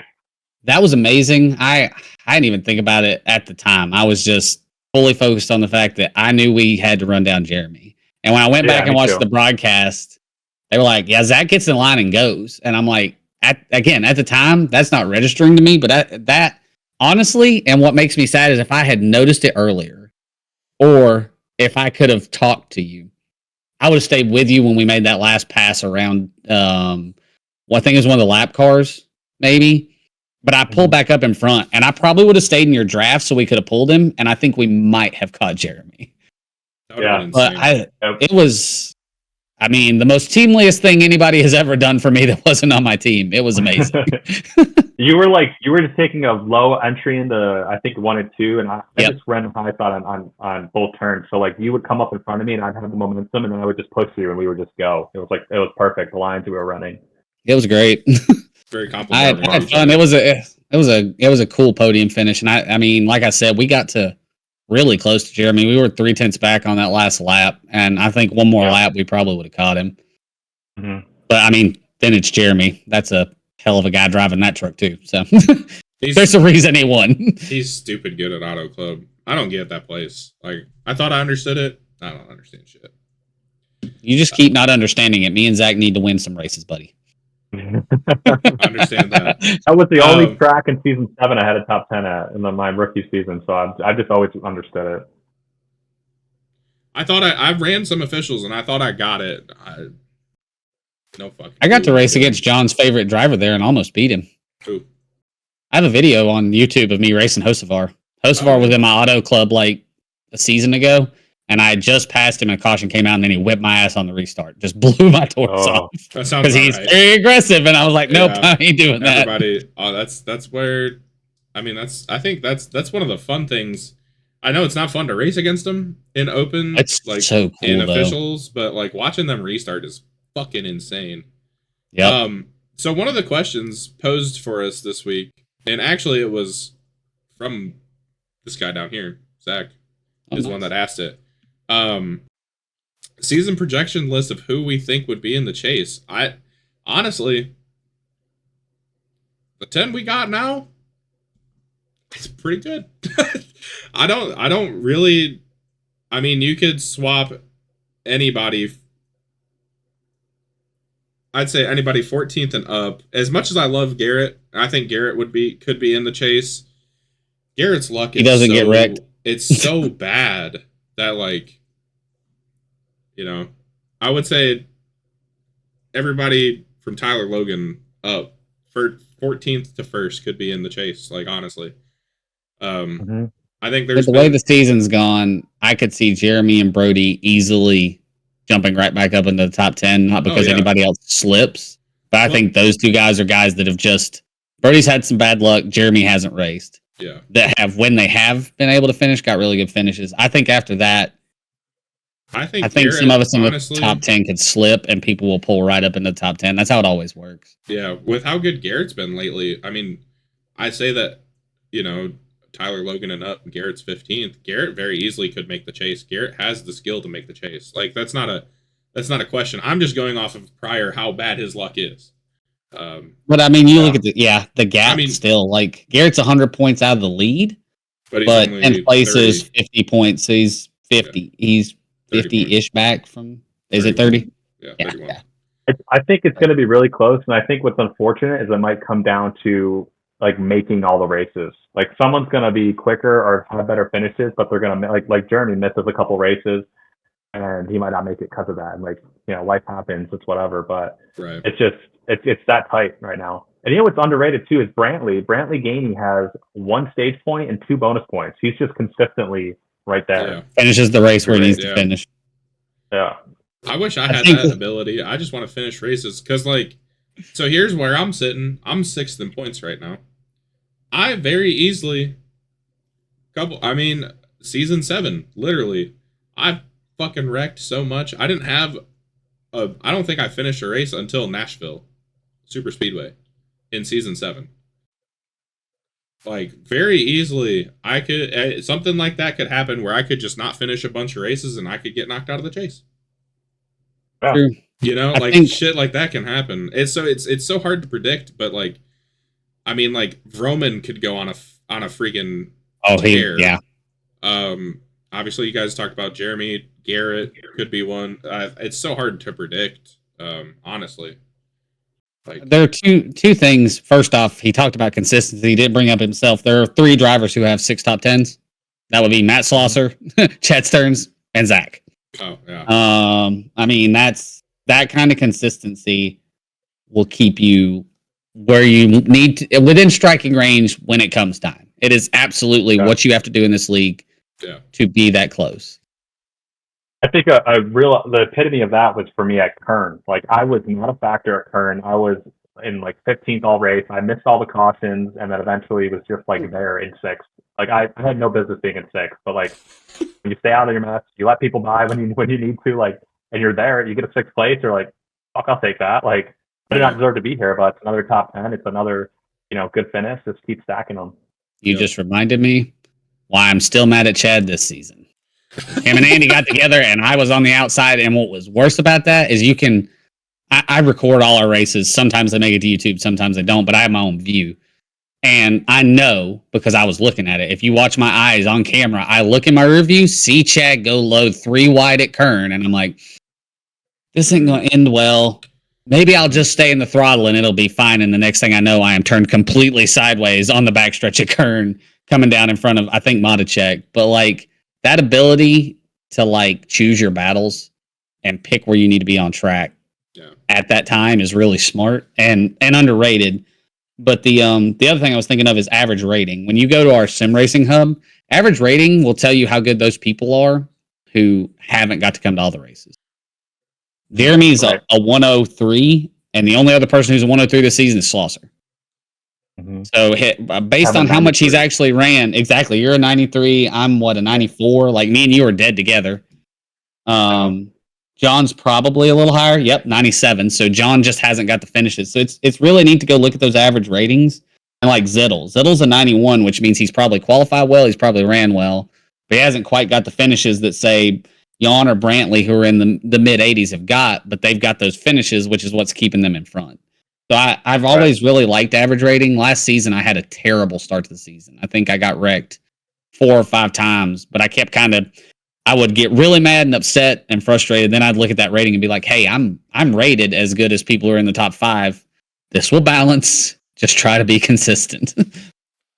Yeah, I say that about like going back to season 7, because that's what I was pissed about when they were like, oh yeah, we're doing a chase. Like, well, that's dumb. Like, I probably would have missed it in season 7. But like, as bad as that season was, I think I still, by time chase time would have rolled around, I think I was like 9th or 10th in points, and I still ended up. And I mean, still through like a season-long points thing, I ended up 3rd in points. So like, I don't know. Yeah. I like the. I guess I like the chase. You know, it's pretty nice. It's fun. It's interesting. I think it gives people who are in that middle range, that 10 to 15 or 20 range, to be like something to strive for. Right. You know, like I think this league could even expand to a 12-car chase and be like everyone in top 12 would be very deserving. Yeah. But I think the 10 keeps it really competitive. So that's cool. I like 10. I think it's interesting. I don't know. I was not a fan of the changes we were making at first, but they've kind of grown on me. I'm not too hateful of them now. They still take some getting used to, and I forget they exist half the time, like stage points. But you know, it's fine. So there's one change in my head I got to bring up that I think this league should implement, and it's starting in the restart zone. The Geico, so we stop stacking up on the restarts and everyone wrecks. That's what's causing that. No, it's not. No, it's not. It's people trying to, certain people. Oh, you don't want to call names? You want me to call names? I pointed at myself, damn it. It's people. It's people like me. I have caused a checkup or 2 in my time. Daytona usually. It's usually Daytona trying to get a good restart. But I mean, I don't think making us restart in the restart zone would do that, because that's just more waiting. That's more time to build up, and then you can see the leaders in the restart zone from far enough back in the pack. Especially if you're like on the inside lane, you can see the leaders in the restart, and you can start to try and anticipate it. So I mean, like in reality, like that's probably a change that'll end up being made, which sucks because I feel like that's going to hand out a bunch of black flags that don't really need to be handed out. Because, like, I was trying to keep pace with the leader one time starting 2nd, and I got a black flag for nothing. Like, technically it was, like, not maintaining caution car speed or whatever, but I don't know. Like, most people do restart in the restart zone. I think for me personally, the big problem is spacing. Yeah. I think a lot after about the top 10, people spread, and stuff happens throughout the field. One of our stack ups this week, Brantley disconnected, swerved to the bottom of the track. The car behind him checks to let him back in. The guy behind him checks. You go to the in-car camera, the guy that's 4 rows back from that, he sees Brantley weave out, and suddenly his whole line stops. Yeah. And he's confused why everybody stopped just because Brantley's come off. I think the big thing for me would be, and I think it's why it tends to work in most officials that I've been in, restarts go okay. And it's because those guys tuck up to each other's bumper, and even if you get a check, you tap the guy. And what we learned this week is our biggest problems with restarts were brakes. Guys who would see the guy in front of them and instead of just barely bumping the guy in front of you would slam on brakes. And then the whole back of the field, like Austin Hollifield got murdered this week by Jordan Journeau, but Journeau didn't know why. Journeau's in the back of the field and they had spaced way far apart, and he goes to catch up to Austin right as someone in front of him pulls down, and someone in front of Austin slams their brakes, and it just ends up getting him turned. And I think there's definitely a conversation to be made about the restart zone, but there is a huge point of, if you run into me on a restart, I'm not mad. Like, you can hit me. It's okay. As long as you don't dent. It's going to hurt you worse probably if you dent anything. Because you're going to take front end damage. But for the most part, if you tap me, it's a whole lot better than going from 80 miles an hour to, I'm going to slam it to 45 so I don't hit this guy in front of me. Because the guy behind you is not prepared for that. Letting out of your throttle a little brake, not slamming the brake to stop on a restart. I'd almost rather pull out of line. Like, you might get a penalty, but there's also a chance that they'll see that. I mean, Josh Freed got a penalty. I do the restarts. I don't penalize people who are avoiding contact. Yeah, Josh Freed got a penalty for moving out of line on a restart, but I think he advanced position also. He did. But I know there's been plenty of times where I've pulled out of line. I don't want to get hit. I don't like hitting people. I will if I have to, but I've done it before it was a rule even, and because there are times where they just stack up in front of you, and like Jordan Journeau, you don't see it happen, and nobody's like, hey, we're checking up on the bottom, blah blah blah blah blah. There's no time to get it out. Everybody's just stopped, and you move out of line. You save yourself from, especially when this truck model came out, the damage model was ass, and if you hit somebody on a fucking checkup and a restart, you're likely to blow up. You were done. Yeah, or you were just cooked. So I don't think the restart zone, I think it might help a little bit, but honestly, I think a lot of it is people getting bunched up too quickly or trying to jump the restart from 20th. I know that was a problem when Miglin was in the league, because he would try and do that, and he'd run through the back of people. Just calling it how I see it. But yeah, on to the questions. How many ducks to pin an elephant? I don't know. How many ducks does it take to pin an elephant? Yeah, I don't know what the fuck that means either. 2 million. Couple thousand. Yeah. I'm going to say it takes at least 6 chicken-sized ducks from Family Guy to pin a baby elephant. I don't know what the fuck any of that. That's my answer. Moving on. Don't worry about it. Moving on. I think Zach might ask this one too. If you could have any NASCAR driver come run a Venom Truck Series race with us, who would it be and what track? That wasn't you? I thought that was you. No. Somebody. No, I think it was Journeau. Oh, Josh. I was gonna say, somebody you and somebody have very similar profile pictures, and I got them mixed up. Because I was like, I think he has 2 of these. I love this. Oh yeah, Josh did ask this one, because Josh asked another one, and I was like, that'll get me in trouble. Probably. I think. All right, Zach, who you want to race against?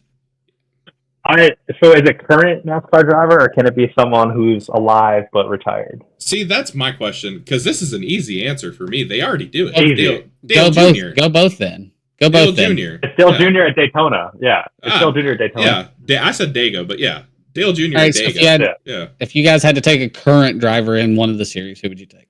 Hocevar. Easy. I knew you would pick Hocevar. Hocevar at a plate. And while Zach thinks about it, I'm obviously going to take Mark Martin at a short track for my retired guy. I think that would be cool to see how he ran the sim, because it's not something he knows. I think it'd be really interesting to bring him in at a short track. He knows. We know he knows how to use a computer. So what's saying he doesn't know how to sim race? Oh, he may. He's bumping. From a guy bumping Migos running those 87 fucking T-birds at Wilkesboro or some shit. Yeah, I saw that. But if I were going to For some reason, I just think Kyle Busch, just because he's one of the most. I think that would be a cool truck decision. I think KFD in a truck would be really neat. Yeah, it'd be cool. Let's see. Yeah. If I'm looking at the truck series right now, because I don't want to bring a NASCAR driver down, I think it would probably be fun. I don't. I mean, personally, Hocevar was big in the trucks. I'd like to have a current truck driver, because I'm stupidly competitive, I want to see how much they beat us by. I'm just curious. I want to see how much in a official race they beat us by. So I'd probably bring like an Ekis, or actually, I'd probably like to see Grant Enfinger. I think Grant would be really cool, and I think he'd probably kick our ass most likely. Oh yeah, because he's Grant Enfinger. Yeah. But I think it'd be really neat to have a guy who's kind of chill like that come in and see what he does and how he does it. It'd be cool to see William Byron. I know he's in the Cup Series. Willie B, baby. You know, was an iRacer. Why would you want to race with a wet towel? No personality. There's that. Come on. I want Timmy Hill or Ty Majeski. Damn it, Ty Majeski would be a sick one, honestly. Let's bring Ty Majeski in and go race the Milwaukee Mile and see if he laps the whole field. No thanks. No, I think that'd be cool. If I got to be teammates with him, like a Cup guy or like any NASCAR driver, it'd definitely be Hocevar, though. I would want him pushing me at a plate track. That'd be sick. There you go, guys. Tag this video. NASCAR, we need to do an overlap where pro drivers come race with amateurs. There you go. And have to That's be one teammates. of my first memories. First memories of iRacing was during COVID, watching Timmy Hill do super good on his Logitech on the desk. Yep, that's amazing. Like, holy shit. That's what makes me laugh. Like I want like a setup like you have triples and the whole shebang, like seat and everything. I'm like, man, I want that so bad. But then I'm like, but I'm gonna miss what I have right now. So like at the same time, because I have single monitor, wheel on the desk, pedals, computer chair. I know as soon as I get something like that, I'll be like, man, I kind of miss my other setup. Like that wasn't that bad. About the only thing it's impressive on that setup. The only thing I would change about what I have now is triples. It's like the one thing. What's your dream car? Are y'all gonna think? Because I'm good. John, are you looking for your dream car? It's on the wall. You can't see it. Well, go ahead and tell him because I know what I want. All right. Unless you want me to. Oh, he's gonna get it. All right. I might have mine too, to be honest. We talked about it last week. I own a '68 Ford Mustang Coupe. An old school Mustang. I'm a Ford guy. If you haven't figured that out, Mark Martin, Ryan Blaney, Harrison Burton. I like Fords, always have. My dad's a Chevy guy. He has a '69 Camaro. But I love my '68 Coupe. But if I had it, I have Eleanor. I'd have a '69 Fastback, charcoal gray black. That's a good one. Drop a 429 in that thing. Rock and roll. Funny story. I have an Eleanor diecast. It's at my mom's. I did not know I had one. That is one of my favorite cars of all time, along with this car. Is that the Supra? Yes, it is. The Fast and Furious. Yeah, okay. Fair enough. I'll take that. I'll take that. That or a 70 Chevelle. Those two cars are literally my childhood. So yeah. Yeah, 70 Chevelle's dope. My grandpa had an old Supra. I forget what year it was. Back when I was super young, so I'd probably go with that. And you know I always wanted to. It's funny is like 01 or 02 black, the Intimidator Monte Carlos. Have you guys seen those? Yeah, my uncle had one of those. That thing was dope. Yeah, they're sick looking. Block out the windows, get like black rims. Like I love the look of the Monte Carlos and NASCAR in general. So like having one of those would be really cool.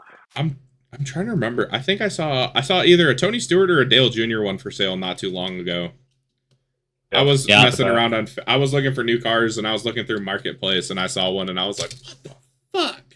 I would buy that in a heartbeat if it wasn't, like $10,000. I was like, that's stupid, but used car market's crazy right now. I have Eleanor in here somewhere. It's driving me crazy. You have to run. Could you do it? Could you run a 24-hour race where you're the only driver? You can stop to eat, drink, or nap, but nobody else can drive the car. Can you just finish the race? I've ran the 24 3 times. Nah, I'm good. I quit. I don't think I could pay attention that long. Like I would just doze off for a minute and then I'm in the wall. Race is over. Yep. After a certain amount of time. I don't know if I could do it in a real car. I could do it in a sim, I think. In sim, I would get bored, dude. There's no way. It doesn't say. Like I said, Matt asked a question. I figured sim. That was my guess. I think I could do it. I was awake. I think I took a 1 hour nap during R24. And see, I always get my quality naps in. I think last year was the longest I ever ran in the car because Garrett wrecked, and I think I ran for 4.5 hours. I think I could. And that was too much. If I stopped braking like an idiot and killing my ankle, I definitely could do it. I remember that. If you could add any cup race back to the schedule, what would it be and why? Any cup race? Yeah. Mine would be Auto Club. Bring back Auto Club. I'm a fan. I'm good with that. These cars were sick at Auto Club. Yeah. I'm between two races. So I'll let John go first. What? The next gens. Did they run just 1 year? Yeah. Yeah, 1 year. Yeah. Kyle Busch won. Yeah, 2 years. 2 years, because Reddick was really fast in the 8 car the first year of the next gens, because Cindric sat on the pole after winning Daytona. And then the next year, KFB won in the Lucas Oil car I remember KFB won. Club. So they ran it. I'm a fan of that choice. It was a good track, and plus they're bringing back so much stuff that it's like, what is there to? Chicagoland. It's just good in that car too, man. Chicagoland would be sick with this car. That was going to be my second answer. Chicagoland. Are we running Chicagoland? We running Chicagoland and Venom? No, not this year. Championship race, isn't it? Is it? Oh yeah, you're right. Oh no, it's in the playoffs. You're right. I forgot. Oh yeah, here it is. I got you. Yeah, it's the first race of the playoffs, right after Rockingham. Sweet. I'm pumped for that. I like Chicago. I can't qualify worth a damn there, but that'll be fun. Where you bringing back, John? Chicagoland. Chicagoland. I would be between Wilkesboro and Rockingham. I'd probably take Rockingham. I want the Cup cars at Rockingham. But see, they race at Wilkesboro now, so is that really bringing it back? They do, but it's not a points-paying race. And you know the All-Star race isn't the same. It's going to be a points-paying race in the next 3 years. It should be, but Rockingham would be mine. I've always wanted to see the Cup cars at the Rock. And I think the current one runs good at Dover, so it'd probably run pretty good at the Rock. Mm-hmm. Who has cost their team the most in repair bills this season in the Venom Truck Series? John, you're pretty high on that list. But yeah. Andy, that's right. Andy. Yeah, it's gotta be somebody from Broke Guy. It's gotta be Andy. Oh my god. You're right. Y'all are gonna love. There is some team news coming out this week. Y'all are gonna fucking love it, and it has to do with I got the early memo too. So I'm with you. I don't think you can argue with Andy. I mean, he's wrecked at every race, hasn't he? I was about to say the only person who could have given him a run for his money was Ryan Dye last year. But Ryan made up for it. Last year. See, Ryan made up for it this season, but last season Ryan did not finish a race. That's crazy. If I remember right. I've had a pretty expensive season. You have wrecked the shit out of it. I've wrecked twice. I've DNF'd twice this year, and I have got the most out of it both times. And then I blew up at Kansas after. I'd say as far as team bills go, Broke Guy is probably one, but me and John are trying to bring Alabama Gang and Zittel into the conversation. Zittel murdered it this week. I lost it at Kansas. John lost it at Vegas. We have a pretty good DNF list as a unit. Boy. Yeah. Zach, you got anybody in mind? Oh, he said Andy. Oh, I said Andy. Yeah. And you know what? I'll even throw I don't think it's as bad as those guys, but Josh Freed at Auto Club went right into the wall, and at Kern as well. So he's costing me some money because I'm the owner. Oh man! Now, so. And Iowa. I think Whitney's had to pay some big bills. Yeah. Early runners for awards. Gosh, that's a good one. Rookie of the year. I don't even know who won awards. Start with that. You don't know who won awards last season. Rookie of the year last season was Hunter Ingrave. You were most popular driver. Who won most improved? Austin. Didn't Austin win most improved? Oh, Zach did. Zach there you go. Well, you can't win it twice. Fuck you. That would have been that would have probably been my most improved guy was Zach, but he's already won it. So go to your Sportsman of the Year. I might give that to Austin this year, most improved. I think he's been up there a lot now. Yeah, Austin. He was my vote last year. I would be Austin. It was between you and Austin last year. I'd say that you could make an argument looking at the top 15.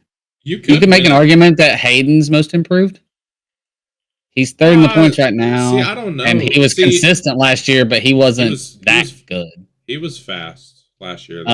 You could also make an argument for Modicek. That's the one that I was like Josh or Austin.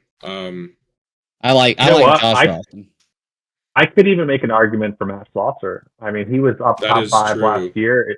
He won 2 road courses in the rookie year, season 7. He didn't win last year.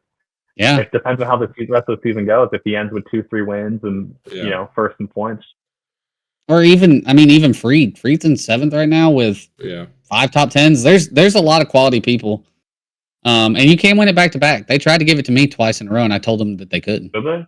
So. I was very passionate about wanting to win that last year, so I'm glad I did. But I feel like I wish I could have waited a year. So I think this year I could have got it. I won it in season 6. Yeah, because season 5 I was terrible, and I won it in season 6, and then I joined the council in season 7, and Jan was like, "Yeah, right here." See, I don't have that trophy. I have 1 trophy, and that's the one that John sent me last year. You didn't get your most improved. Nope. I didn't get my rookie of the year or my most improved. Do you know why? You know where they're at, John? I don't have them. Not to call out our league owner, but my trophies are sitting at his house. And I've asked him multiple times if he wants me to come pick them up because it's not that far to Abingdon. But anyway, I digress. You can digress. For rookie of the year, I was trying to check our rookies. They're there. I don't know. Where are Greg Bradshaw. We don't have any rookies. Hunter We Leach. really don't because Hunter Leach and Bradshaw. McKellar was from our team. He's my buddy. He's having some stuff going on in real life right now, so he hasn't been able to race. But I was really sad when all that stuff came out that he just backed out. I wish he just stuck around and just stepped away from racing. I know he's got a lot going on though. That's crazy. Yeah, he left our Discord and not even like our personal one we have for our friends. He's just got some stuff going on, which is wishing the best for him. But yeah, he started second at Kern and I think he would have been a contender for that, but up front at Las Vegas too. So yeah, you gotta favor Bradshaw at this point. He's easily outrunning Hunter as far as points go. He's got top 2? He's got 2 top 10s and a top 5. So yeah, Greg's looking good for rookie. Most popular driver, John K is going to win because it's rigged. That's how this works. We've already talked about this. Vote for Tyler Berger. Leave me the fuck alone. I don't want it. I don't know. It's just a popularity vote.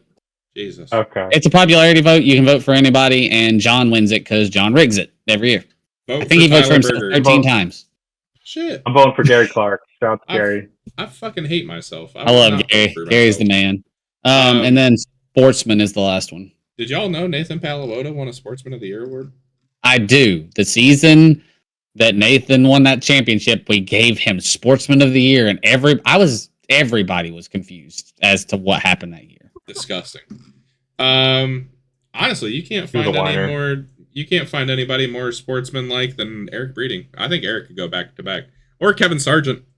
I'll tell you who is running good right now that I would give it to. I like both of those as an answer, but Brantley. It's not supposed to be somebody that runs good. It's supposed to be somebody that I know it's not. Luck. Well, yeah, no, that's true. Kevin Sargent. Well, if you want to talk about some bad shit luck, let's give it to Roman this year. No. Roman's in 21st in points, and I don't care if he had 2 wrecks. Broke guy but no. I'm just kidding. I'd be okay with that. In all honesty, he had that one bad wreck early in the year off of pitting, but George Jackson is having a pretty sportsman season, especially after that last race. Yeah. Who has 2 good finishes back to back is Pascal. He has 2 11th place finishes. I really like Pascal. Pascal's a good dude, man. He's more. I was just going to ask you guys. He's more silent than Schlosser. I was going to ask you guys if he's a real person or is there a programmed NPC you guys put in there? Because he's never talked. He's never talked in Discord. Kind of fucked up.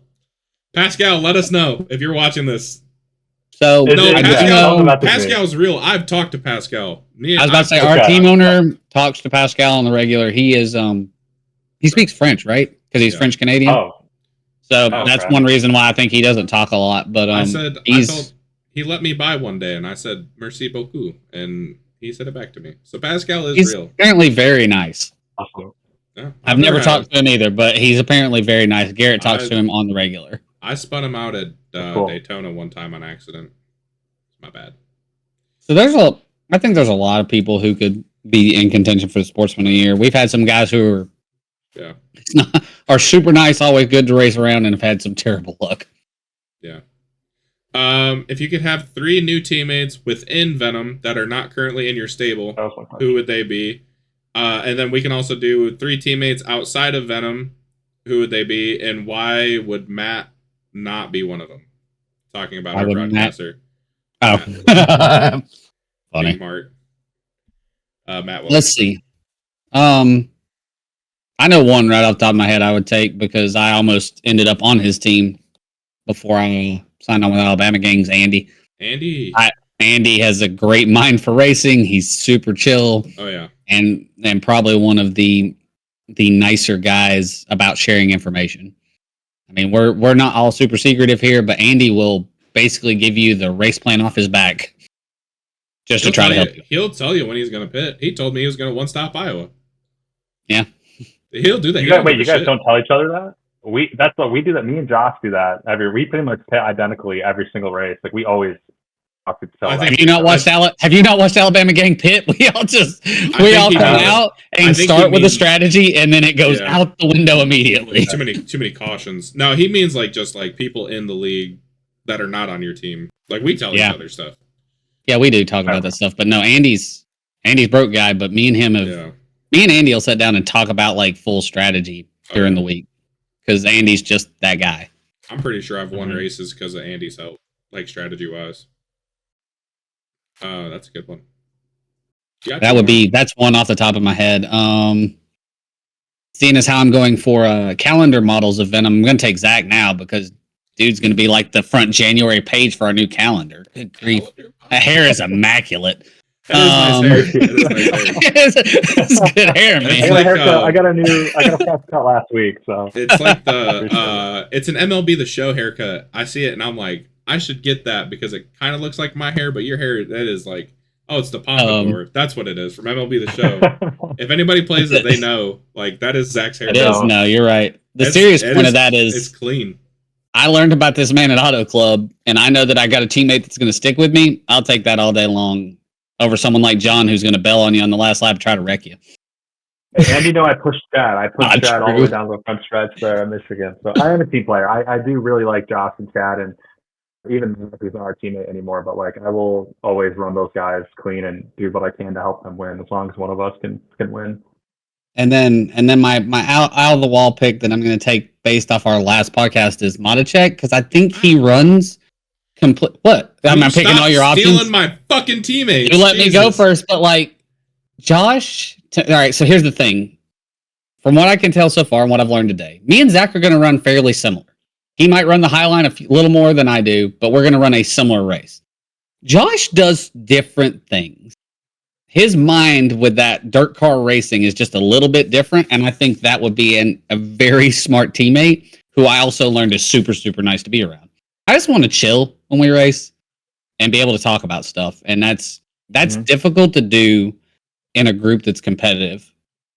And we have a great group in Venom, and there's a lot of guys like we do it really well in our team. Alabama Gang and Super Kick get along great, but it's do nice all 8 of you group. in a Discord? Yes, all 8 of us. So it gets a little loud sometimes, but I do think that that group of 3 that I have right there, I would be tickled to death with. I think we'd have a good time, and I think we'd be competitive. And what more can you ask?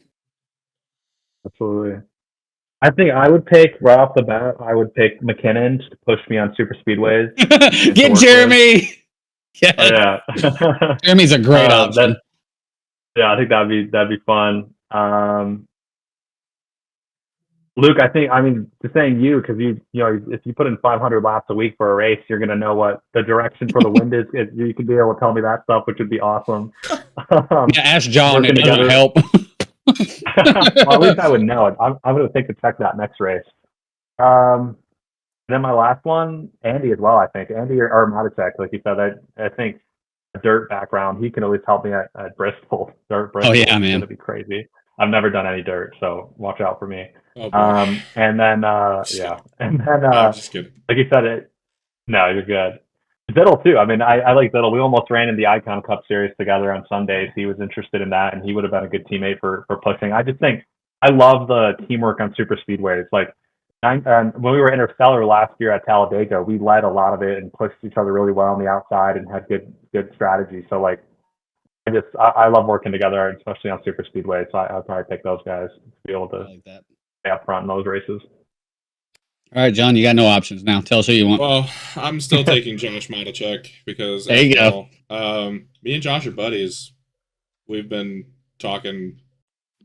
He just reaches out and messages me, and I think it's cool. Like, not many people do that, so we meshed pretty well. The podcast was awesome. I enjoyed the hell out of that. Michael Dean. I want Michael Dean as my teammate. I've been saying that for a long time. Michael Dean's a good dude. Hasn't been around as much with I believe, baby care. Yeah. And do you have twins, or he just had a kid? That's right. Yeah. And there's a lot of tough people to pick from. Zach's a good one. See, one of the people that would have been really high on my list before the season is Brody, but Brody's a teammate now. That would have been a cool one. I might pick Brody just so he stops running me so tight in every turn. Brody is like this on every single turn. I'm like, oh my god, dude. His real life experience. Yeah, he leans on a lot, and he runs. Yeah. I've watched some of those races. Brody runs hard, which is great. I mean, it makes him who he is. But he does it everywhere. It's not just you.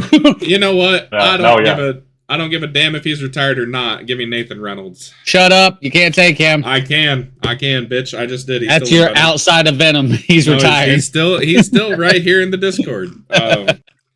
Yeah, I don't know. I feel like, I don't know. It's kind of obvious. Me and Nathan. I think it'd be hilarious racing with Cole as well. Cole's hilarious. Oh, God. Cole is great, actually. That's really funny. When his microphone works, yeah. Hey man, you just got to remember to turn off the webcam. the webcam. That's it. 3 teammates outside of Venom.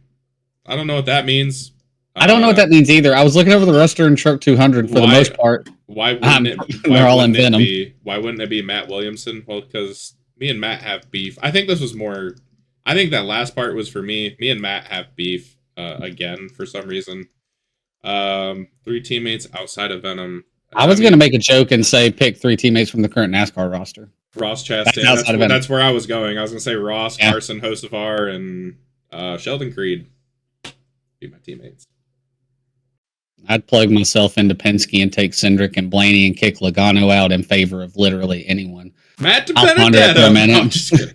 I'll ponder it for a minute, but actually, the last one I took in there that I think a lot of people wouldn't is Brad Keselowski. I think Brad's experience would be really good, and we'd be a damn good super speedway team. I picked him to win Phoenix this weekend, actually. Nice. Fun fact. I got Blaney on the Wheel of Doom. I'm so Dennis. I can't argue with that. Denny's good, man. Different. Yeah, it's just I like the Actions Detrimental podcast, honestly, and just like it's so good. Having personality, like just like different than the HMS guys that I like. So, like I like that. He won me over with Actions Detrimental, and my wife is literally that's who she roots for because of the Full Speed documentary. She really likes Denny. Who cares? Like I said, the douchebag I got's Logano. I'm punting him out. He wrecked Mark Martin at Pocono, and he's just a douchebag. Fuck him. That's fucking NASCAR. I vote we kick him. So Denny, who else, Zach? You got 2 more. Just NASCAR drivers. We're doing whatever you want. Whatever you want. It don't matter. Okay. Yeah, I'll do NASCAR drivers. I would say probably I picked Denny, probably Chase, because it'd be hilarious to hear them communicate. That would be great. That'd be such a good radioactive every week. Yeah, right. We'll throw Kyle Busch in there too. We'll throw Kyle Busch in there too. This would be very interesting. An interesting dynamic. Wait, who was this just became a Kyle Busch. Oh, Jesus Christ. This just became the rowdy pirate ship. Nobody's finishing the race if we don't win. Right. Literally. That brings me back. It was like Charlotte 2016, 17, something like that. When Denny run Kyle into the wall. Kyle was going to win. He had like fresher tires or something. Denny just ran him in the wall. He's like, that race won. That motherfucker. I'm telling you, the only other person that would be funnier to put Denny on a team with would be Kyle Larson. Denny and Kyle Larson on the same team would be so funny. That would be good. I have nothing else. Luke, you got anything else? No, this has been fun. I'm gonna start talking to Zach more on the regular now. So I'm not. I'm glad that I actually got to meet somebody. I love these because then I know who they are. It's not just like that random guy that I'm trying to race for 7th. It's a person. This, hey, I'll be there. That's where I chill right now, 7th place. So if you're on 7th, I feel you. I'll be right there. we'll be right there, right outside the top 5, looking in. You know who would be cool to have on here one time is Chad Stearns. I know. Chad Stearns? Oh, wouldn't it literally be just like a black photo? Probably. Like the FBI things where they use fake voices? He'd talk like fucking Matt Schlosser. Matt's got a deep voice. Chad's real, man. He's in... Yeah, Chad's in the Discord every week now, man. He's real. And I laugh every time I see his truck, just those sponsorless Indiana white trucks. Yeah, that's I love it. this. That may have to happen. We may have to have Chad on. I know Luke and Chad have beef for whatever reason, but I don't think Chad has any beef with me. I just have had many run-ins where he is making a move that I get caught up in, and that annoys me. Chad don't give a shit. Chad has officials to run. That might be cool. We might try and do that. We might try and get Chad. I think that'd be cool. Zach, do you have anything else you want to say?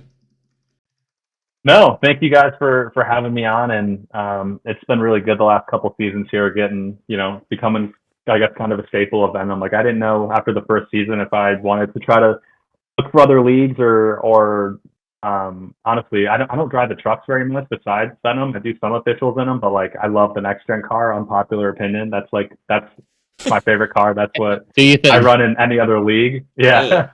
So I didn't know if I wanted to look around, but I've loved Venom. I've loved my team and racing with those guys there. And it's been fun racing with you guys. It's been a really cool family to be a part of. We're glad to have you. It's been appreciate it. It was cool. It was cool when you reached out and you were like, I want to be on the podcast. And I was like, hell yeah, I know nothing. Let's do this. This would be badass. I appreciate you coming on and reaching out and all that stuff. And man, I feel like there's so many other people we could have on too. Like this like has opened my eyes to like people actually want to do this. Like let's start reaching out to some people. Be like, hey, you want to be on this? Do you have a webcam? You can join from your phone. I'm sure that would work just as well. You guys should also, if someone wrecks each other, like I'm thinking of back to Kansas, so like Brody and Andy, just get them in here next week and just punish it out. We should do a midweek podcast that's just the beef podcast, and you bring in 2 people that wrecked each other the week before. You get 15 minutes to yell at each other. Yeah, that's it. 15 minutes. That's it. Short, sweet, to the point. I think Mooncar does that already. Unfortunately. See? There you go.